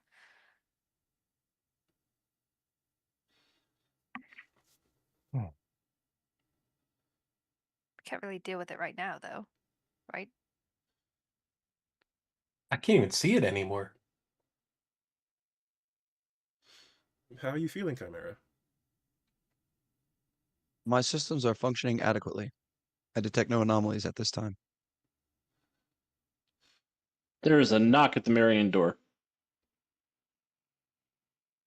Oh, Stalk over and punch up the camera that leads to the loading dock. There is a ton of face in the camera, smiling and waving, waiting to be let in. You see the visage of Toon standing at the door. And we'll explore what that's all about after our break. So Alright. bear with us. We're going to get up and stretch our legs, grab a drink, grab a snack, and we'll be back in a few minutes. Okey-doke.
this while we ran off for a quick break. Hope you're having fun out there in Radio Land, wherever you are.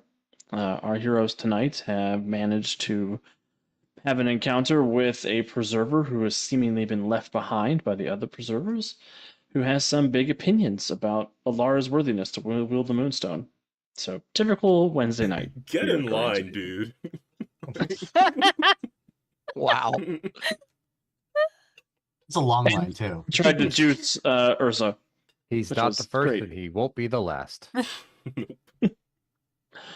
When we left off with our heroes, the Toon had arrived and knocked on their door.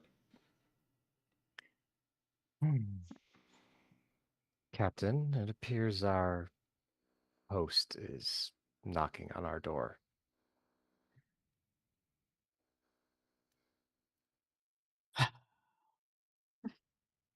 I will go answer the door. Ah, Captain Flynn, looking chipper and sharp as always, my friend. How are you? We're here. Just the kind of energy our audience likes to see, right? And Toon looks over her shoulder at a non-visible cameraman. Say, could I come in for a spot for just a couple moments? Say, can I stop you if I wanted to? No, but I do like the modicum of politeness I can offer to our contestants.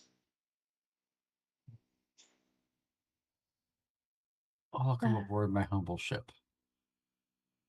Thank you. It is so quaint. I do enjoy a starfighter and the found family stuff that you guys all have going on here. It's really new and groundbreaking material we're working with here at the Guardians of Haven.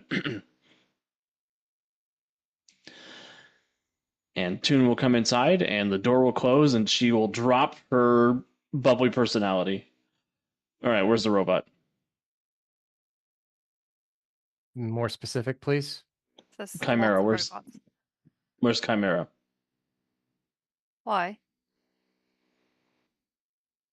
Because apparently he's got a preserver inside of him, And and that simply will not do for the rules of our game.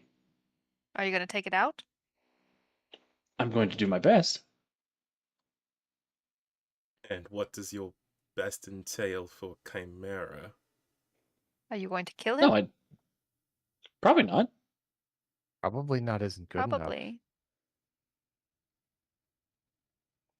What would By you rather technical have? You want him as definition, a I am not truly alive in the first place. see? Chimera's into it. Where Mara's should not into anything. Look back at Chimera. Shush you, the adults are talking. Chimera isn't laughing, just me.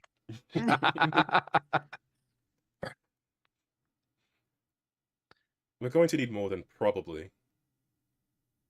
And exactly why is the preserver inside Chimera's programming a problem to your rules? Are you not in control of this entire space? Blink, blink. Watch Innocent, yourself. blink, blink. Oh, the sass is real. I am as in control of this simulation as anybody else could be, except for perhaps a preserver. It needs exercised. It needs to be removed from Chimera before it causes harm, not just to the game, but to you. You saw what it tried to do to poor Ursa.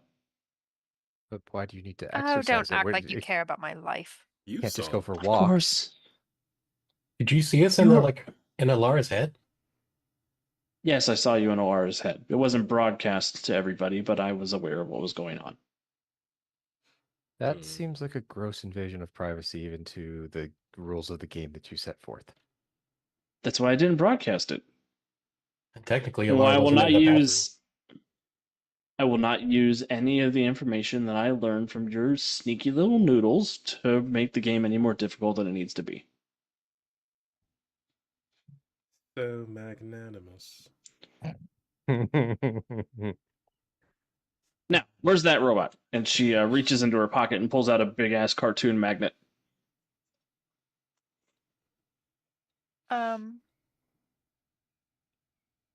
No.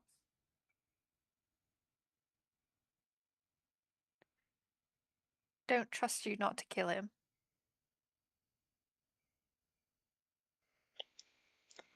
If anybody would be killing him, it would be Caretaker. It wouldn't be me. I I think don't know that I Caretaker believe you. Caretaker could have done that already and just taken him over. So obviously Caretaker doesn't want to do it.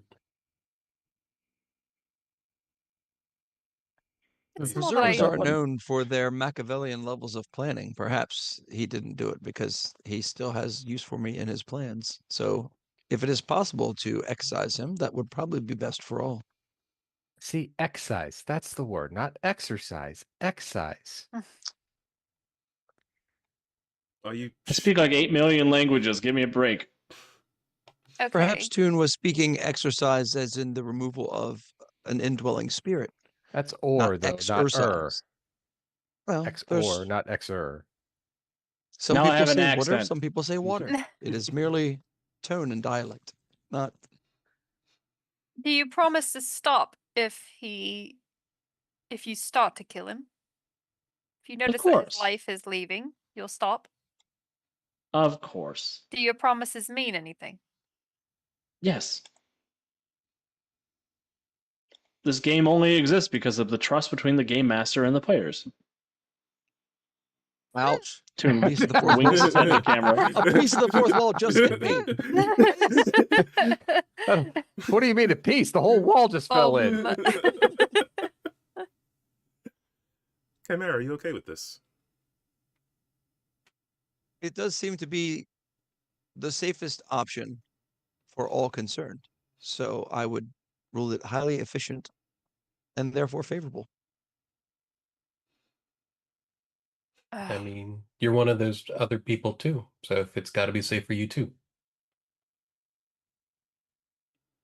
Unfortunately, Gearless, sometimes combat is a game of numbers, and one must make sacrifices in order to assure victory. And what is the statistical likelihood that you'll be okay? Versus the statistical likelihood that Caretaker will use me to try and murder you all? Attempting to remove the Caretaker is the optimal choice.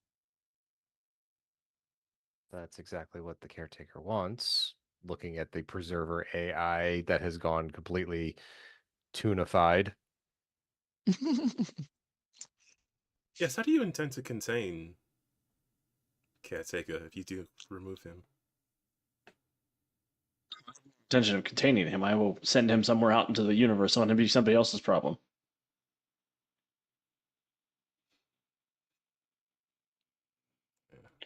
Probably drop him in a black hole. See Have what you that considered, Toon, that his the importance of his plans to him may make his returning a priority and therefore drawing attention to yourself? does. He's the only preserver left in the universe. I'm not worried about him. Are you certain of that? There is a smoking smell coming out of Toon's head when you ask that question. Confirmed. That's disconcerting. Well, I don't really like it, but if it removes Caretaker for now, then It's Chimera's decision, but and Aelin will look at Toon, and the laughter the laughter in her face kind of goes dead serious real quickly. You had better take your own precautions for yourself. We don't need whatever Caretaker is with your current abilities.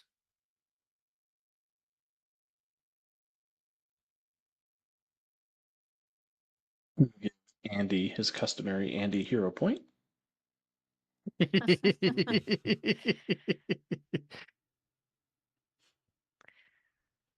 I've taken every precaution. Grok, I wouldn't be here. Og.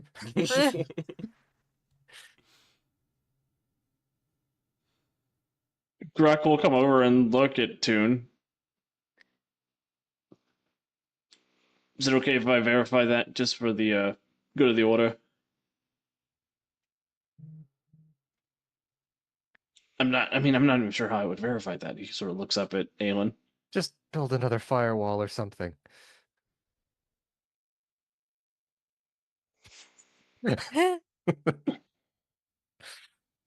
All right. So you learned like cybersecurity from the internet or from movies or something. All right, cool.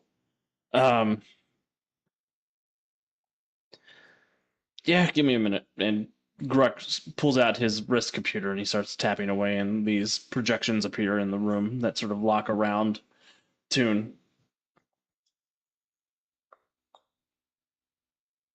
You see Aelin arguing with herself. She's like, we know it's not a firewall per se, but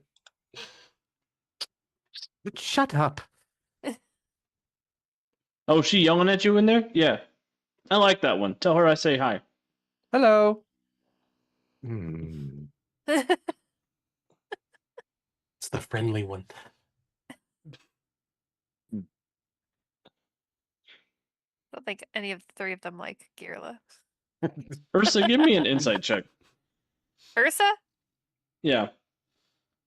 Okay. Insight. An alphabetical order, cat. There we go. Oh, there's my nat 20 that I needed during the damn fight. Wow. Uh, When Architect like pops out to say hi, you recognize the look on Gruck's face from like the first night that you guys were out on your date together. You think Gruck might have a little crush on Architect? specifically that one. How does He that doesn't work? know how it works. He doesn't know how it works. I will file that away. While they're doing that, Kirla is going to wander around to Chimera and just start studying him, like quite intently. Because he's going to just try and help, and if stuff goes sideways, he's going to try and keep Chimera from getting hurt worse. We'll see how that goes.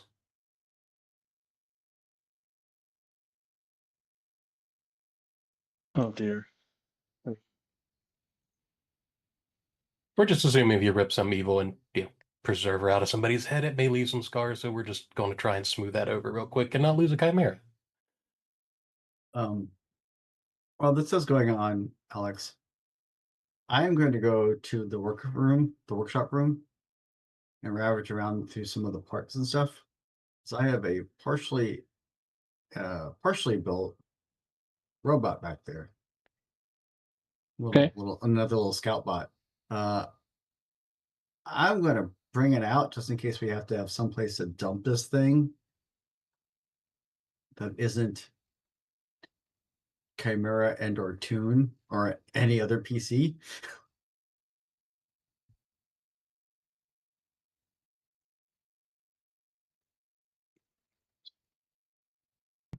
I guess since we're all taking multiple precautions here, and this feels like a thing to be worried about. Oh, chat. Um.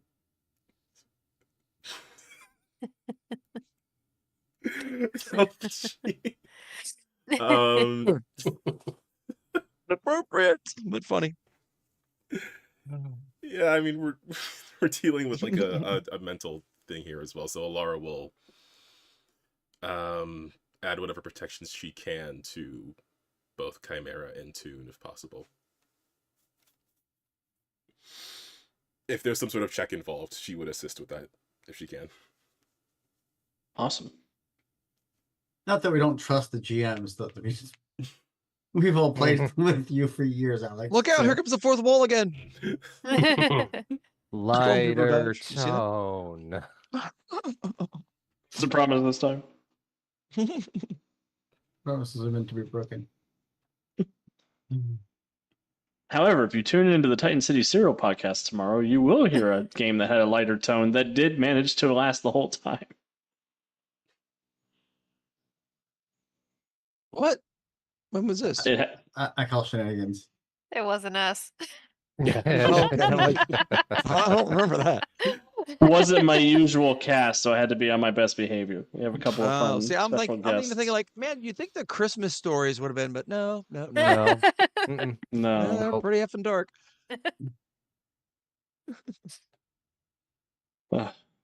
Santa Claus was hot though, so that was good.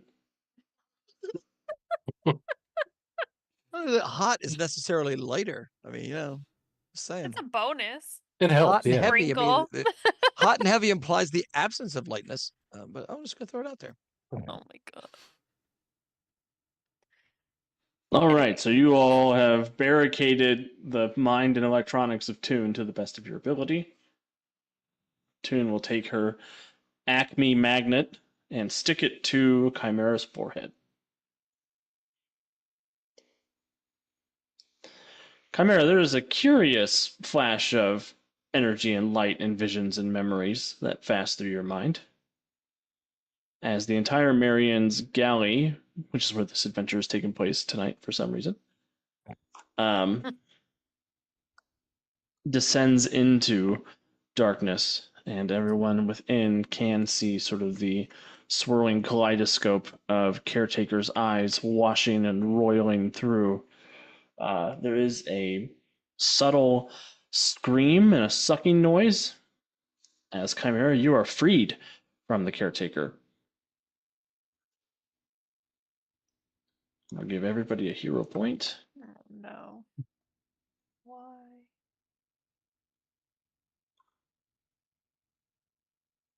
As Toon pulls Caretaker into herself.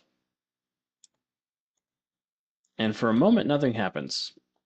This almost electric energy passes through the galley, and there's a moment of enforced stillness as Toon looks up, sniffs. Oh, I think that went well. That wasn't so bad. Sure. And then Toon disappears. Oh.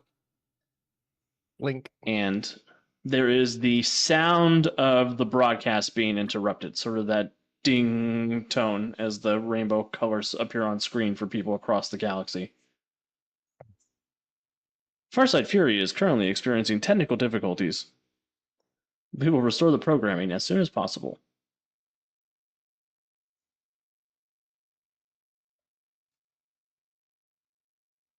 So what are the odds that's not related? Mary, you Yes. don't look like Really? you got hurt. Pretty low, yeah. I know. I thought. I don't know why I trust people. We track where Toon went because we don't need a preserver and a preserver AI wreaking havoc with whatever reality warping abilities the AI had.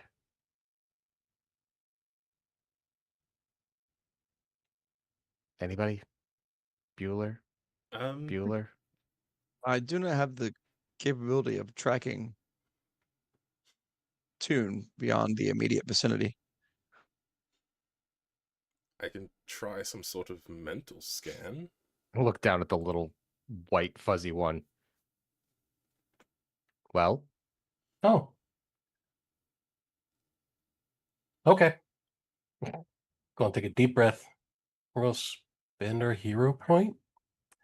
We're going to see if we can just expand out our sense life much, much, much bigger. We're going to see if we can find the cool dark entity that we found once and that wasn't Chimera and is not Chimera and is now theoretically in a Toon. Awesome. Go ahead with that perception check. Sure.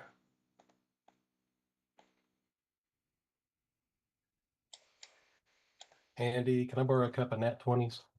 sure. 26. I can't guarantee when they're going to arrive, but That's fair. you can borrow a couple of them. Yeah, Man, tangents are this nat crazy, 20 I was get it. flat. It was only a 15. A flat net 20 would have been a 1. Little dinged up in shipping, but it's still good. It's got good guts. Well, with a 26, as you sort of expand your life sense out and about, you do get this sensation of the Caretaker being an almost permeating presence around you before it is quickly sucked up into the mothership of Toon, and Toon's face appears on the bottom of the mothership and says, "Apologies for the delay. Farsight Fury will continue now."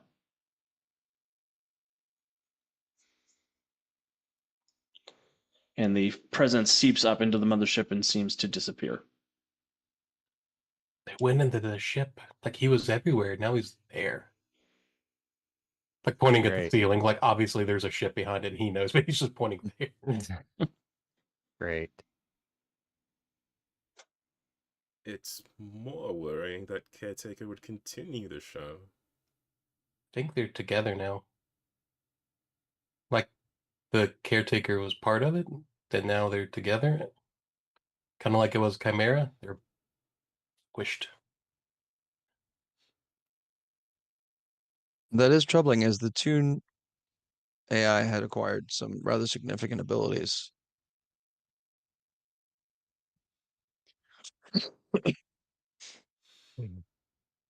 Captain, Hmm. do we raise the pirate flag and assault the mothership, or do we plan for another day?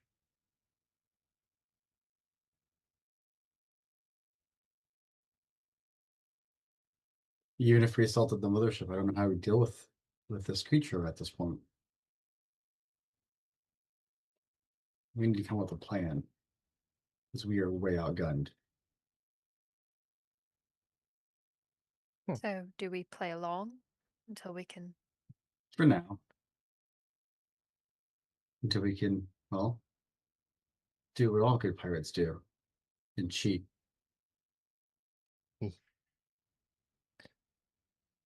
That background scanning you're doing for us, Chimera, will be more important now than ever. Understood. Especially since there should be a shift if this caretaker is in control of Toon. And we should find the events are not going to be what we thought they were.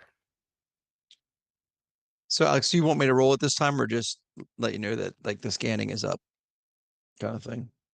It's in the same time period as the last scan, so we'll do it for the next one. I have an ongoing handout for myself for your scans. Oh, How are you feeling, Chimera? I pat him on the hand. I am functioning adequately, although I was not always able to detect the presence of the entity calling itself Caretaker when it was inside before. Couldn't see it either. It So- was really well hidden. Yes. Yeah, Chimera, you don't necessarily feel anything, but if you could, you would feel lighter. As if a burden has been pulled off of your shoulders. Memory space has been freed up. No, to defrag. I Chimera. defragged. Sorry for you younger people don't know what that is. Darn Somebody preserver cleared your bloatware. cache. I mean, defragging went out with the AOL dial-up sound. It's part of history. I don't know what a McAfee is, but I'm sure I don't like it.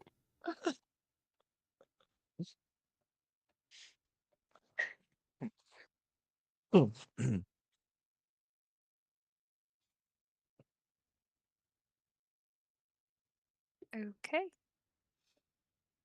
So, I guess we just bide our time to the next game then.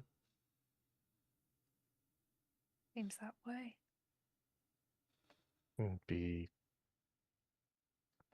very much on the lookout for specific targeted accidents in our general direction. Right, because now the host is motivated to dislike us. I did happen to threaten Caretaker on the way out, so... Yeah, I This was is- not very kind to him as well. So. And yet no threat was registered against you, Alara, as it was against Ursa. The Caretaker took no direct action. It was... No, we just had a conversation. I imagine Curious. that Alara might have gone around with his plans a little bit more than I did. I think I made him mad because he had a cute little scene played out for me and I did not play along. If your perception is correct, that is also of concern. The preservers were not known to be terribly emotional beings. But this caretaker is not conducting himself as preservers typically operate. Although, of course, they're very careful to not allow me to have significant memory data regarding their behavior. But what little I do know, this doesn't seem to be what preservers would call optimal. Well, he's had eons to develop emotions. Not positive ones, Or- it seems. Or they were always there and just control is not the word we would use, but kept in check. And as you said, eons have eroded those checks.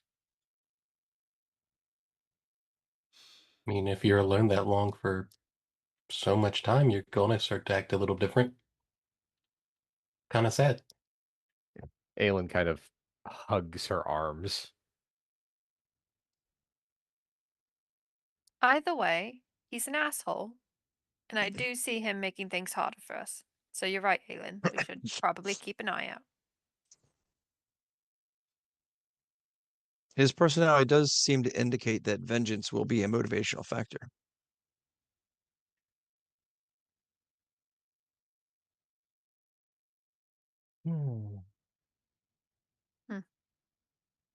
Well, until Well, then. good. If he's gonna try and hurt us, he won't hurt the people we care about. So we got that going for us.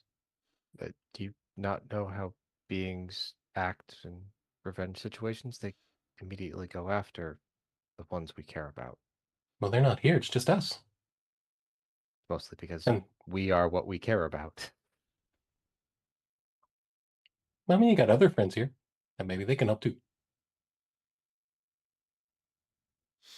Don't really have many friends outside of this ship.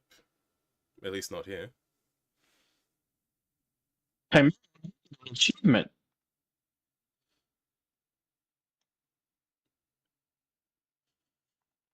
Chimera got an achievement.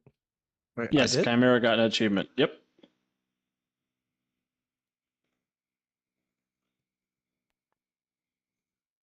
Oh, apparently my achievement is too long for YouTube. So in the list that popped up, are the new ones at the bottom? They should be at the bottom. Yep. Okay, you don't know me. Is that the one? Yep.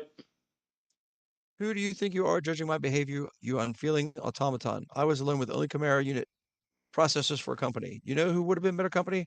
The human you trapped in your brain when this unit was created. Jeez. I detect that the GM is once again attempting to trigger my non-existing trauma response. Not the GM, caretaker. I'm an independent entity. No, caretaker's writing the achievements now. Oh, Yeah, he's no. in The truth control is, of Chimera's trauma is actually Alex's trauma misplaced and stored in the Chimera unit. It's Chimera's displaced not a trauma. finger monster. Don't say that out loud ever again. The caretaker is now in control of the horizontal and the vertical.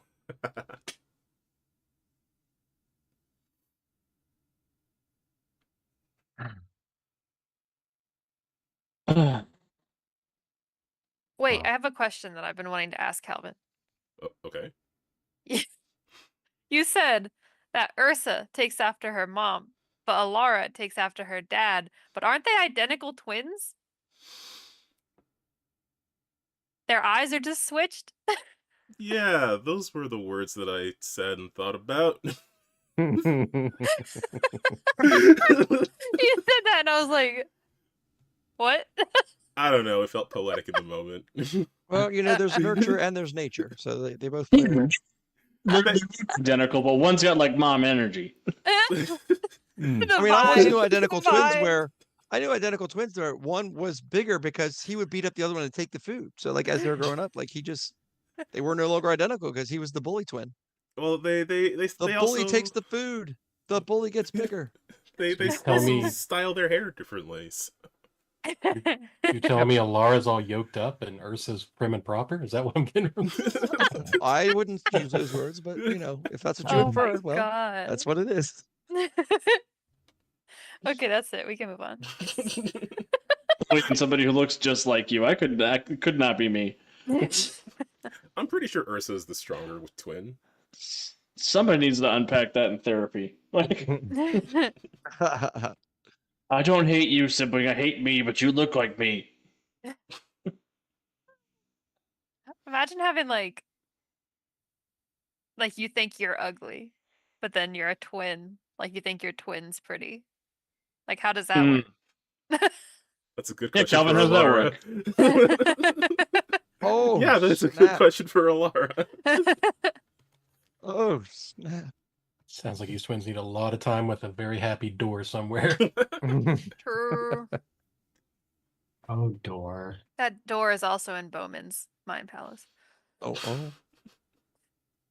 That Door's the most emotionally stable person in the Prime Untold Stories The Project entire tabletop universe. Multiverse. Mm-hmm.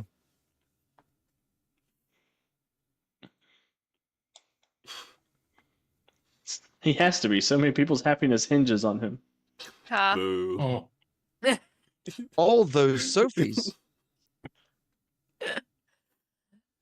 All right. Well, what else are you guys going to get up to this evening before it's time to go to bed finally?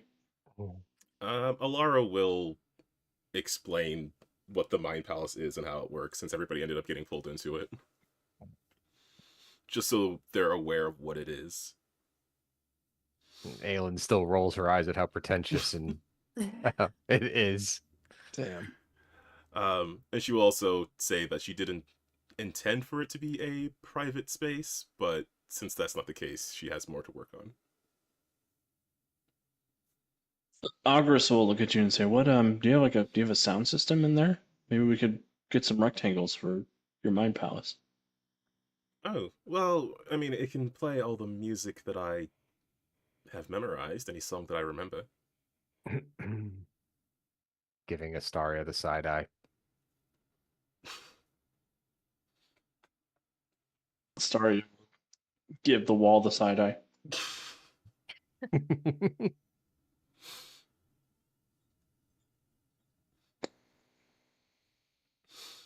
But I don't have like a specific sound system set up. It's just supposed to look like how the palace looked like.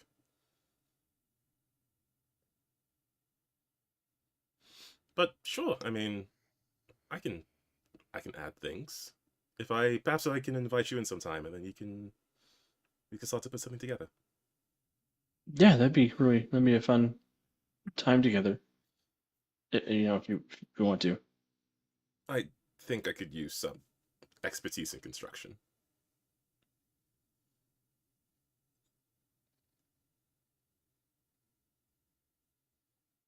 Gruck is just angrily storming off somewhere. Ursa is gonna walk up to Aelin. Hey. Weird question. So, if one of you would want to date someone, how would that work? Do all three of you date them? Or is it just like a you could all three date separate people thing? Have you dated before? No reason for that. I love this entire thread of questioning, and I'm on the edge of my seat. Cat obviously saw my expression, which is exactly what I'm giving Ursa. She crosses her arms and exactly why are you attempting to grill us about our proclivities? Just pure curiosity. We don't believe that for a second. Humor have- me. I almost What? died today by We the went into your Chimera unit that you brought on the team. Oh, we're going to play that game. Yes. She leans in close. We'll remember that when your sister does something else. Oh, don't worry. I'm used to suffering for her choices. Suffering isn't what we had in mind, but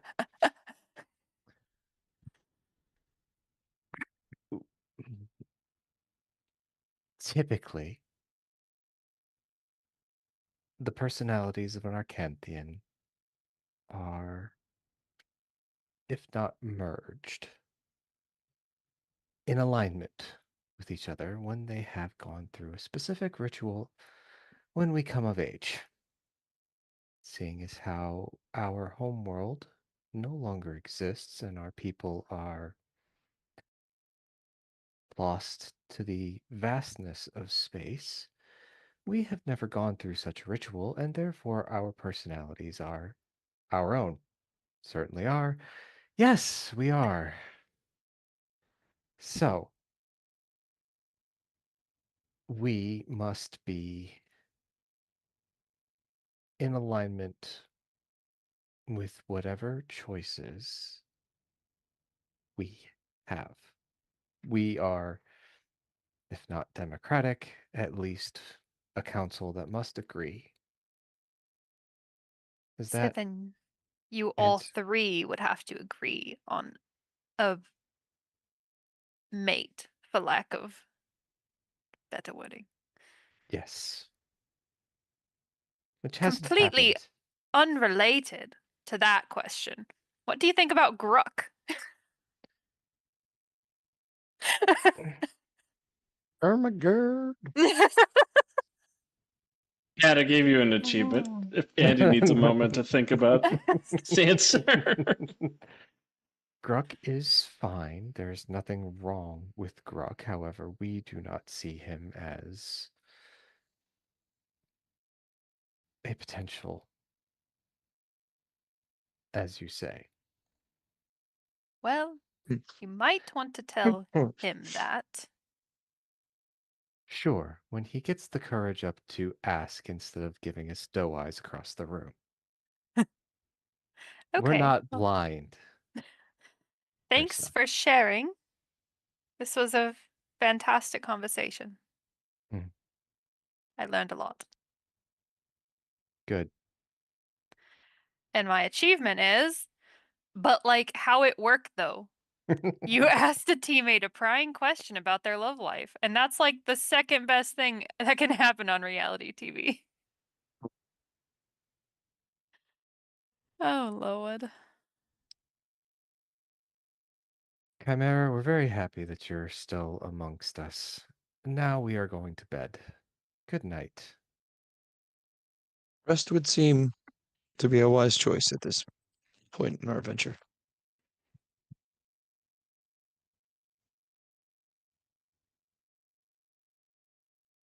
Jonesy says Ursa's as subtle as a 2x4. I don't know what you mean. That was very Slick. under the radar. Very smooth. No notes. I don't think she suspects, Huh. even though I mentioned it at the end. Doesn't suspect a thing. You didn't see anything.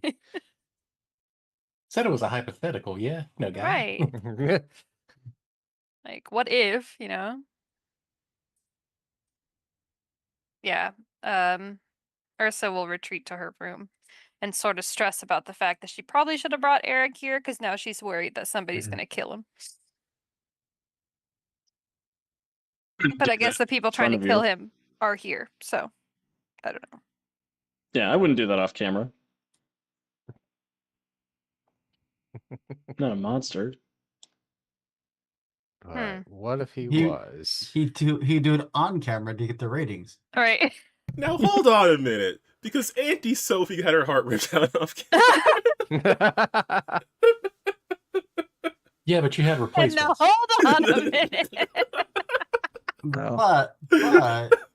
But this game is actually this particular adventure is about ratings. So Oh my god, that was funny. True. Now wait 1 second. it's obviously a sweeps week moment. Mid-season finale.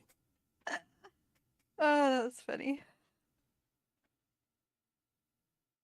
Talk amongst yourselves for a minute. I got to give Calvin an achievement. And he's got to Say, figure how out about what it those is. Jets? Ah, The sports ball. ugh. I mean,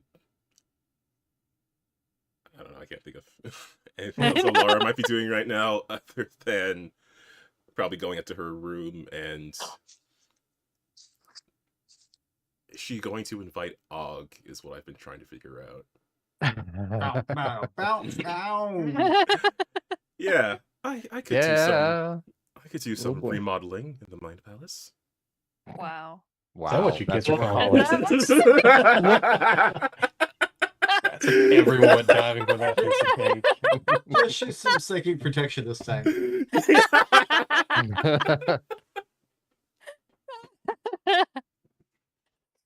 You just be thankful that Flint has all the rooms soundproofed. We never asked why, but we're glad. Why do all of Calvin's characters end up sleeping with somebody every season? It's karma. Blushing. the Why am I first- blushing? As the first shipper in the chat, it's only fitting that as a player he be on all the ships. All the ships. It's Fleet Week. It's at Calvin USP. Tis the life of a shipper.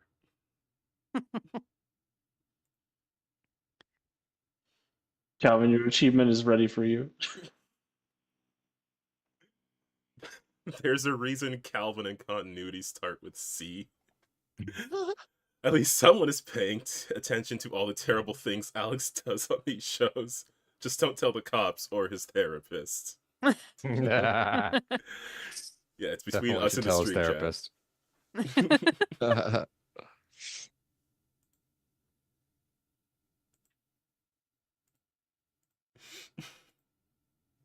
So, I guess that's the important question. Or are you going to take Og upstairs?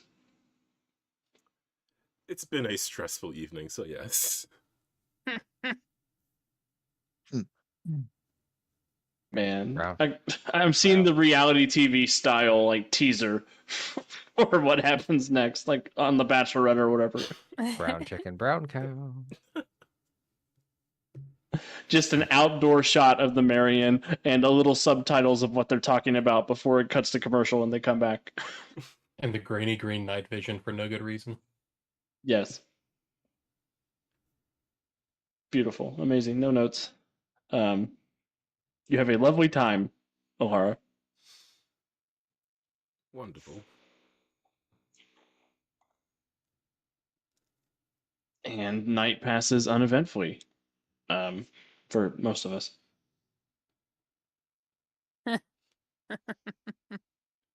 Morning comes. This time Moriarty will not blast his trumpet at 5 o'clock in the morning to get you all to come down and train. He's learned his lesson. But there is a when you all eventually stumble downstairs. What time is everybody waking up? As late as I possibly can. Yeah. Retweet. 5 a.m. so I can be there at 5:30. Flynn is up surprisingly early and is actually up in the cockpit area, talking to Albion, which is the ship's AI, asking Albion to run a archive checks and cross-reference any databases Albion can access about preservers, the caretaker, how we could possibly, possible people who might know about caretakers and preserver stones and preserver tech and just, whatever information Albion can pick up for us. It's going to take a while to compilate, I'm sure, or try to get connections to people. So I'm asking Albion to handle that. Yeah, Albion will do his best. He will note that you do have access to one of the greatest preserver scholars in the galaxy on your ship right now.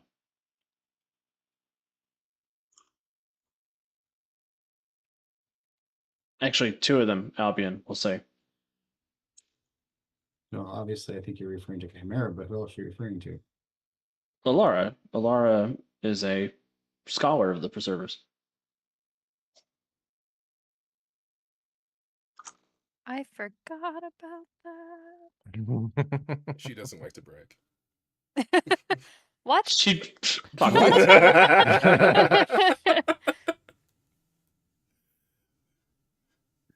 The Canadian humility is depressed during this episode.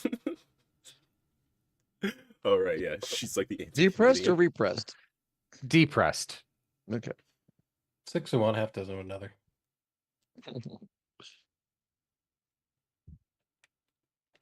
Say I'm working on. I will compile what other resources I can get a hold of. My access to the outer galaxy has been severely restricted by Toon's firewall. I suspect it, but Firewall. See? Firewall.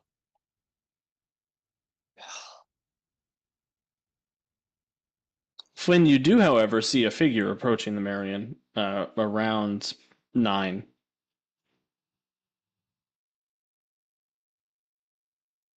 throw on the boots, grab the the blaster, and head to the entry hatch. Cup of coffee in hand. Do you lower it so that you can see the figure, or are you waiting for them to come knock on the door? If they're going to come, I'm knock on gonna the door? lower it. If I have time, I'm gonna lower it and actually make my way down the gangplank a little bit. Yeah. Very Han Solo-esque. Yeah. So this hooded figure looks a little bit like Toon, but almost like a clockwork version of Toon. It winds its way up to you, pulls the hood back, and says, "Hello, Guardians of Haven. Are you ready for the announcement of your next game?"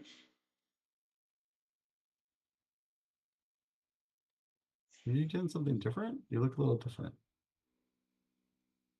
I am not the real Toon. I am merely a messenger.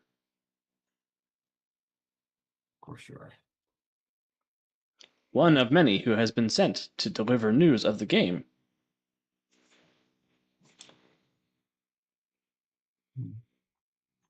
As I say, you identify us, or you identify the whole group. Like,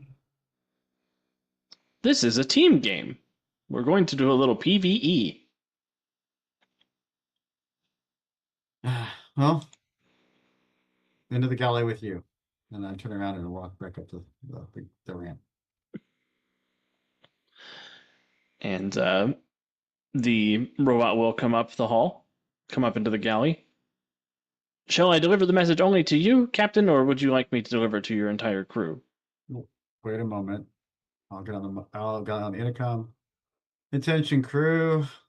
Sorry to be that guy, but we have a messenger from our host, and figure we probably should all hear this together in person. So if you come in the gallery, I've got coffee and breakfast will be on the stove. You wait over there and point to the corner.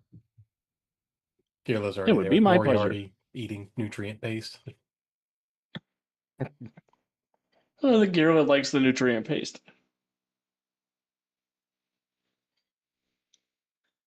Is this where we find out Girla is like doesn't have any taste buds either? Mm-hmm. You gotta ask these questions. I ain't going to. That's where all the damage goes. Aylin's gonna kind of groggily stumble out of her room in the oversized nightshirt that she's wearing and pretty much nothing else. Or grog. There's nobody that follows her. No, I'm just. Mm-hmm. He's gonna see that and be heartbroken. Ursa God comes out with damn. her comforter blanket wrapped around her. Her nasty unbrushed teeth.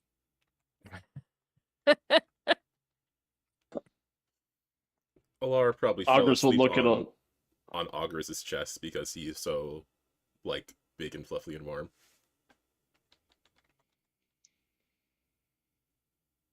yeah, he'll sort of wake up. should we go out at the same time, or do you want me to go first, or do you want to go first and I'll wait a few minutes, or You know, it's not really a big ship. I'm going to guess everyone noticed that we. Well, if it makes you feel better, you go ahead of me, and I'll wait a few minutes. I don't want to embarrass you. You don't embarrass me. Okay. And Ogris will get up and he'll go put on his belt.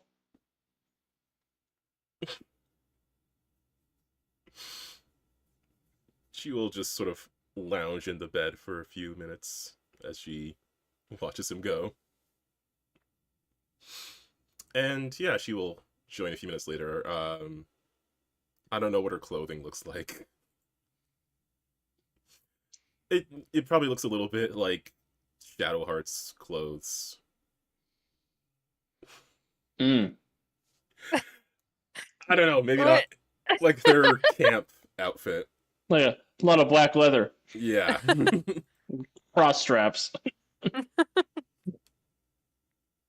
When you come out, Ursa like raises her eyebrows at you, but doesn't say anything. What? Nothing. Nothing. Good night. Night or morning? Did you have a good night? Oh, yes. That's good. Flynn will actually go over while that's happening and go here and start handing out coffee and orange juice and stuff just to give Alora a little bit of a cover. Thank you, Captain. Service. So, as everyone's got out, since you've all gathered, we have kind of points thumbs over towards the corner of the galley. Obviously, we have a visitor announcement, new game, whatever.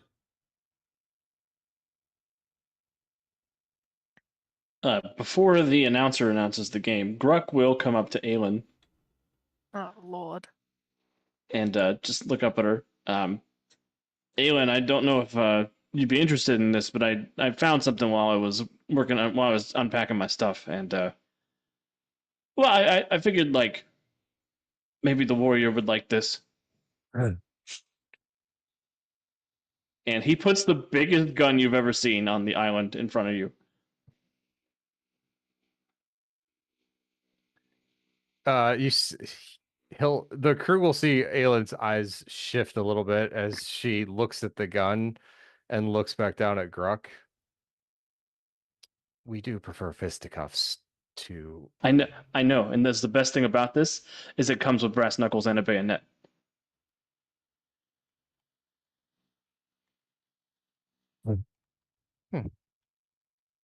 She kind of purses her lips. Some girls get flowers, and some girls get guns. Okay, then.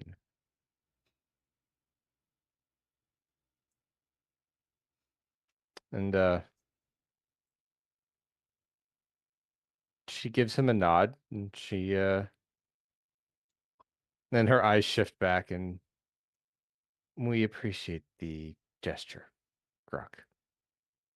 Yeah, you're welcome. It's too big for me anyway.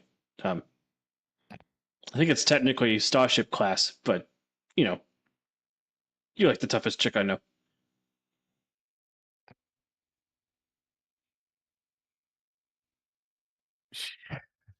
She'll lean down to Gruck. You had better just ask rather than play.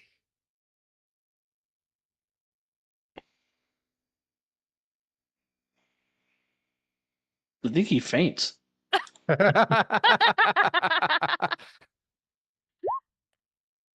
No, he maintains his composure.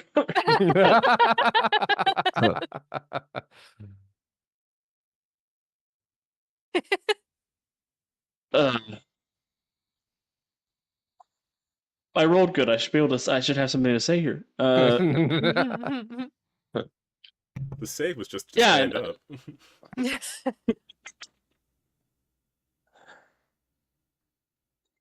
Nobody likes games, right? Um,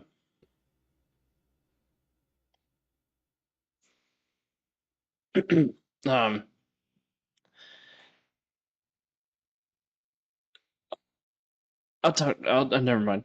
And he shuffles away. Ooh. Boo. Lynn is going to be giving Aelin the most meanest fucking, like, I can't believe you just fucking did that look.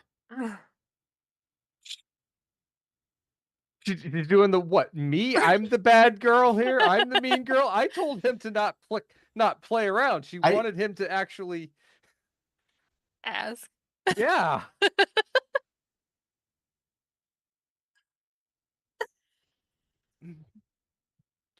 Hands up in a okay, placating gesture, but later.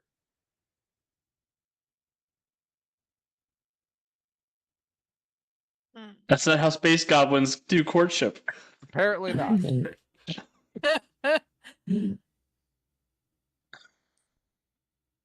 Actually, my love language Okay. is gifts and acts of service.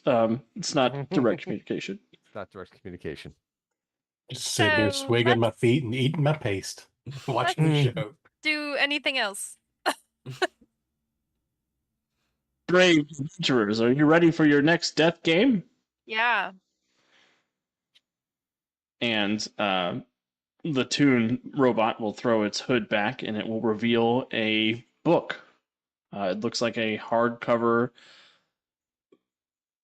Flynn would recognize this. It looks like the source book for a role-playing game. It says Fire Lizards and Forgotten Lairs on the cover. Oh, Lord. And the Toonbot will say, Guardians of Haven, you have been selected to team up with Lady Lunar's entourage to participate in the Great Dungeon Crawl. Please report to biome number 3 at the setting of the Earth.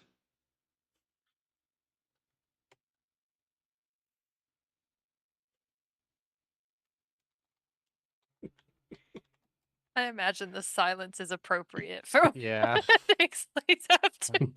Just a slurping sound. You've got to be kidding me. Check the calendar. How much time do we have? You have about 12 hours before sunset. Cool. Earth set. Perfect. And astronomers in chat, if the Earth doesn't set on the moon, don't come at me. I'm not an astronomer. It does in our world because we fucked up same space time continuity. Yeah. Mm, Comic book physics. mm. Is an Earth set on the moon? I'm just gonna look at that. Nah, the moon is tidally locked. So, Yeah. is there any other information about this game that we are to be participating in? Do we get to keep the book?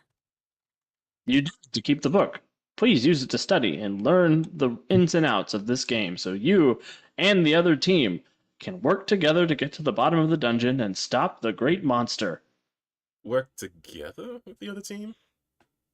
Indeed. Really, this It is of vital importance that all members of your teams survive this game. Any deaths on either team will cause immediately disqualification. On either team? On either team. Well, And at least everybody's? She can't kill us. Everybody's got to participate, or some of everybody? Query: Every- if someone dies due to their own negligence, will it be their team or the opposing team who will be penalized? Both teams will be penalized. Awesome. Curious. Yes, that was our thought as well. I'm just going to go get the book. how many team members have to be sent for each team? 6 I team estimate members there is must a be sent. 97% chance that later Tone will attempt to murder one of the NPCs, and we will be responsible for saving them at peril to ourselves. Oh, sorry. Look out, We it's the just- fourth wall again. We just figured Lady Luna would tell one of her subjects to die just to spite. Yes. She gestures to the 3 Moon twins. Achievement unlocked. Oh, sorry. she's perfectly willing to bring herself down just to get at us. That is what we meant. So I guess our job will be to keep her team alive as well as ourselves, then. You also need to keep her alive. She will be there. Of Hmm. course she Lovely. will. Can't wait. Well, perhaps she'll send someone else so she doesn't have to participate. She has expressed great interest in participating. Oh, Of course she has. Well, ta-ta for now, and happy adventuring. And the Toon Robot disappear. I'll hop the book down on the dining room or the table.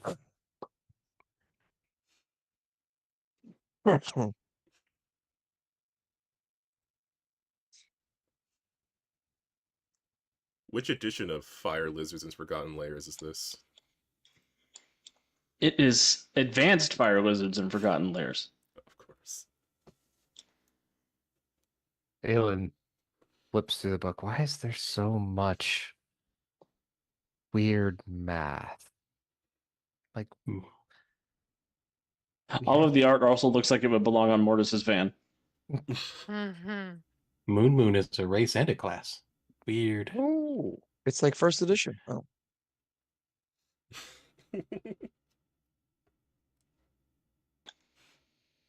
I said it was AFL NFL. So, what does the book say? Looking through the book is a detailed diatribe on how to play this game. It includes the dice that are used, the classes that are available. There's a class called Elf that just looks like Flynn.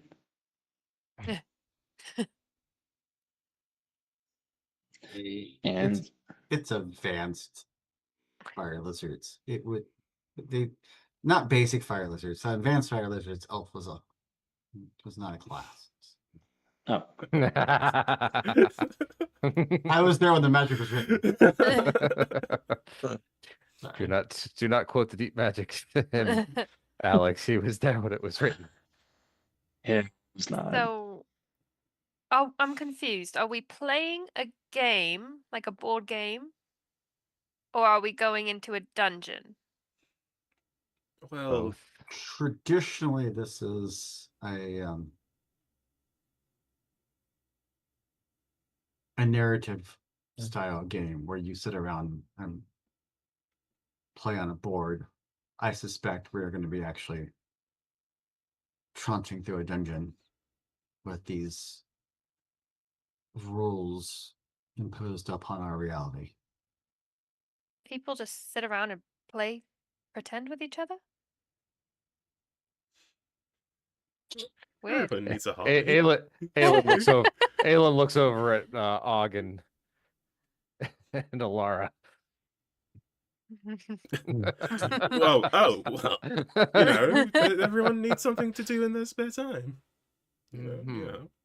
Mm-hmm. Something, not someone. That's what I just... Og! Shut up. I wouldn't say Traditionally, you explore some sort of labyrinth or dungeon or something, and there's usually monsters to fight, traps to overcome, and yeah, treasure to find. Well, if the pool game ended up with us in the game, I'm I guessing... suspect. Yes. Well, I'm sure we can handle it. There are levels to these classes. Do we have any other information about what level we would be? No. We're probably at high level. There's a very like, you're kidding, right? Look, Well, that's us. We're pretty strong. Well, I think we are. I mean, if we compare ourselves to that Earth Hero team, though, I don't know.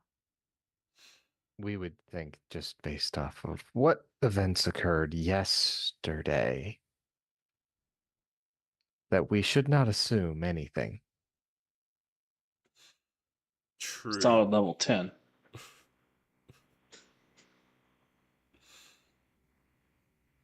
There is, yes, there is also the concern of Caretaker.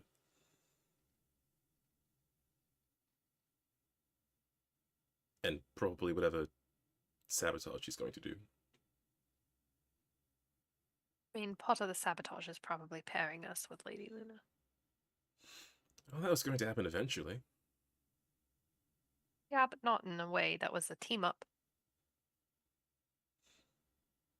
When you all do get to the end of the book, as you're having this conversation, the galley will glow with a little bit of light, and a box will appear for 6 adventurers. The box contains a set of polyhedral dice, along with a little white crayon to color the numbers in. Oh. A character sheet for each of you, and says, "Please fill me out and put me in the book."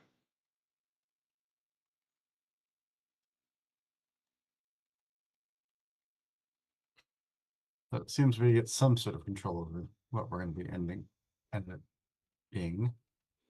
So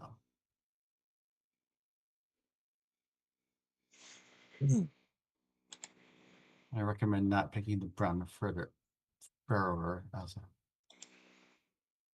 class. And there's one more box, which is a Hero Point Incorporated loot box sponsored.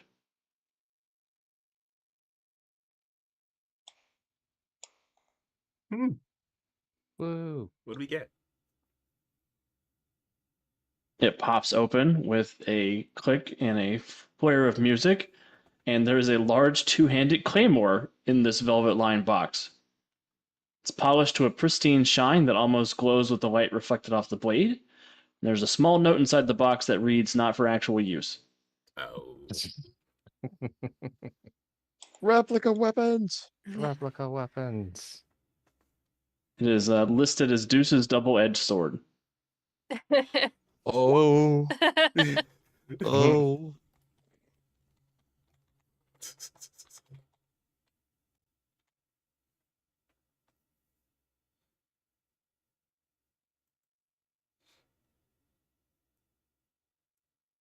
And as you all sort of take in, the next game, start deciding who's going to be playing in the next game, start filling out your character sheets, I think that is probably a good point for us to end the session this week.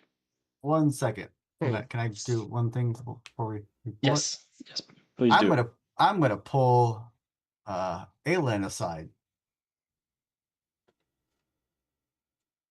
So What?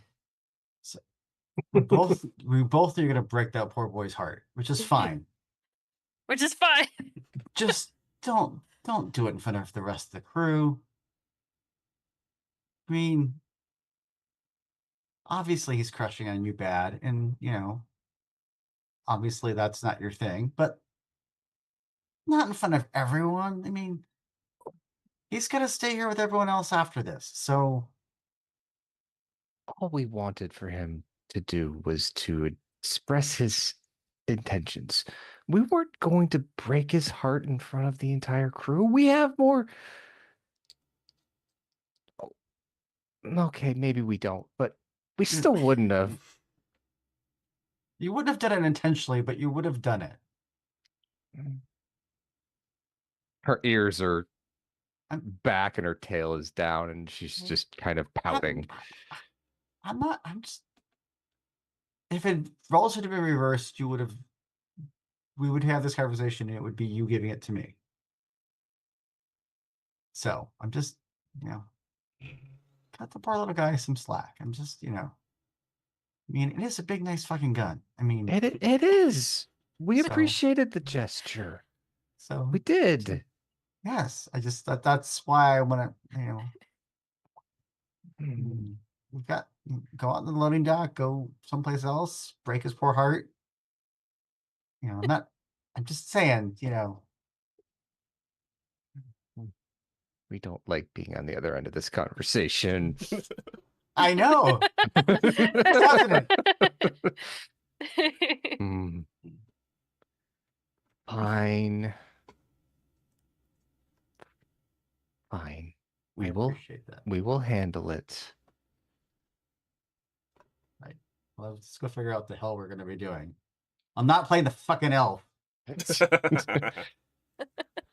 We saw the sword. We thought barbarian might work, but if Obviously, it's not for actual use. no fucking deuce. He is a chatty one, isn't he? He does give good hugs. There's a raised eyebrow Spock like as she looks at you like, What? tit for tat. Is it if Captain, you've tit for broken the tat. fourth wall and gotten into the next room? Oh. She's just gonna say tit for tat, Captain, tit for tat, and walk away. Thank you, Alex. You're welcome. And with that, I'll just give some announcements real quick. Tomorrow morning, we'll have our new serial for the Titan City serials starting. That is called Fool on the Hill. And it is a fun detective comedy story about 4 elite investigators being hired to track down the same moron, one Leslie Bean, who has somehow managed to piss off every important person in Titan City in one go. A lot of fun characters. We've got some special guest stars, including RC, the GM for the Masks and Mayhem podcast, and Claude, the GM for the Superhero Shenanigans show over on Don't Kill My Character, as well as some not as familiar faces that I would like to see more of. Joe is playing, and my wife Liz is playing in this story, so it's a lot of fun. Woohoo. Yeah. And it's a step away from the survivor horror story that we've just been telling with the Sound of Silence, which featured 4 of the players here. Other news, Monday I'll be back with Office Hours. Tuesday we'll be back with City of Destiny, and then next Wednesday we'll be here, same bad time, same bad channel. I want to send it over to my players, give them a chance to plug anything they want to plug, and then we'll get out of here, starting with Andy. Hey everyone, I had a great time tonight. I hope you did too. If you're watching live or if you're watching after on video on demand, we appreciate everything you do to support our little corner of the universe. You have a lot of choices to choose from, and you chose us, so we appreciate that.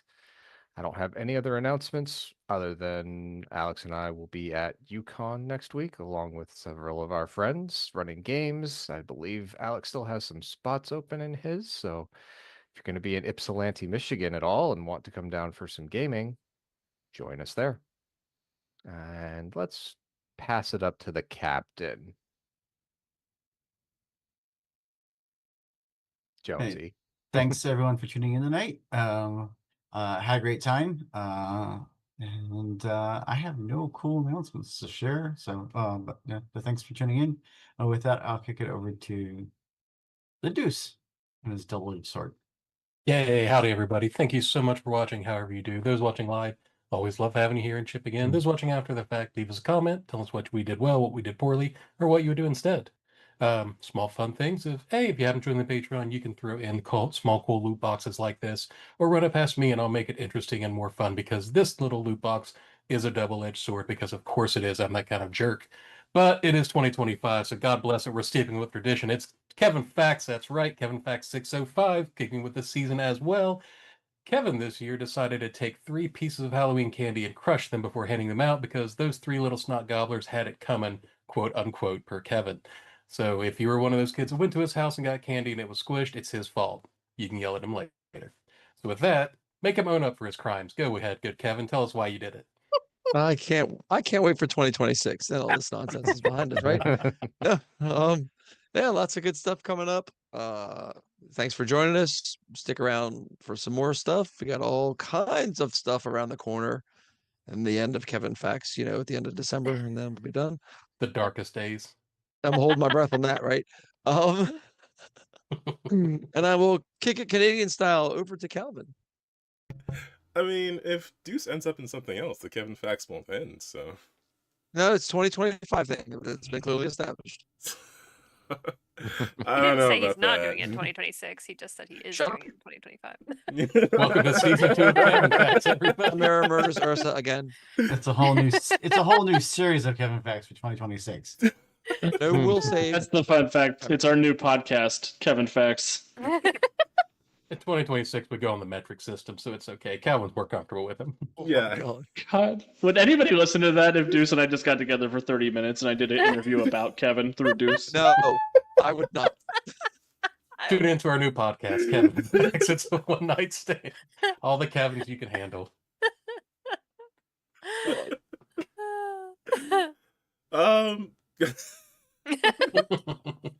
Yeah, this is fun. This is fun. If you are on YouTube, please check out the Wood with Dice channel, where we have tabletop RPG podcasting and gaming streams. I've been playing Dispatch for the last couple of weeks. I think there's 2 more sets of episodes to come out, so this Friday and next Friday I'll be playing more of that game. If you're into superheroes, it's pretty good. It's pretty fun. And with that, I will pass it over to everyone's favorite twin. I don't think that's true. I mean, Astaria. Shut up. Hi. Thank you guys for watching. I'm sure that Kevin really enjoyed beating my ass. And I really enjoyed watching Andy's character get scolded, because usually Andy's character is the one doing the scolding. So that was cool. Very fun episode. Yeah, so just watch everything that we got going on, and I will just go ahead and pass it back up to Alex. Thank you again to our sponsor, Norse Foundry. If you are looking for some new dice, especially for the holiday season, because we're here already somehow, head over there. You can use our code USP Norse to get 10% off and free shipping. And if you are not already subscribed, please head over and support us on Patreon, patreon.com/Untold Stories Project. There you get early access to the podcast. You get the opportunity to play in actual plays with us. We're starting up a Heroes Incorporated West Marches style situation over there. So if you're looking to play a character in our Earth Prime universe, you're welcome to come hang out with us. It's a lot of fun. We're coming sort of full circle on that. And yeah, otherwise, be good to yourself. Make sure you take some time to play a game of your own. And until we see you next time, be good people. Everybody wave. Awkward Calvin wave.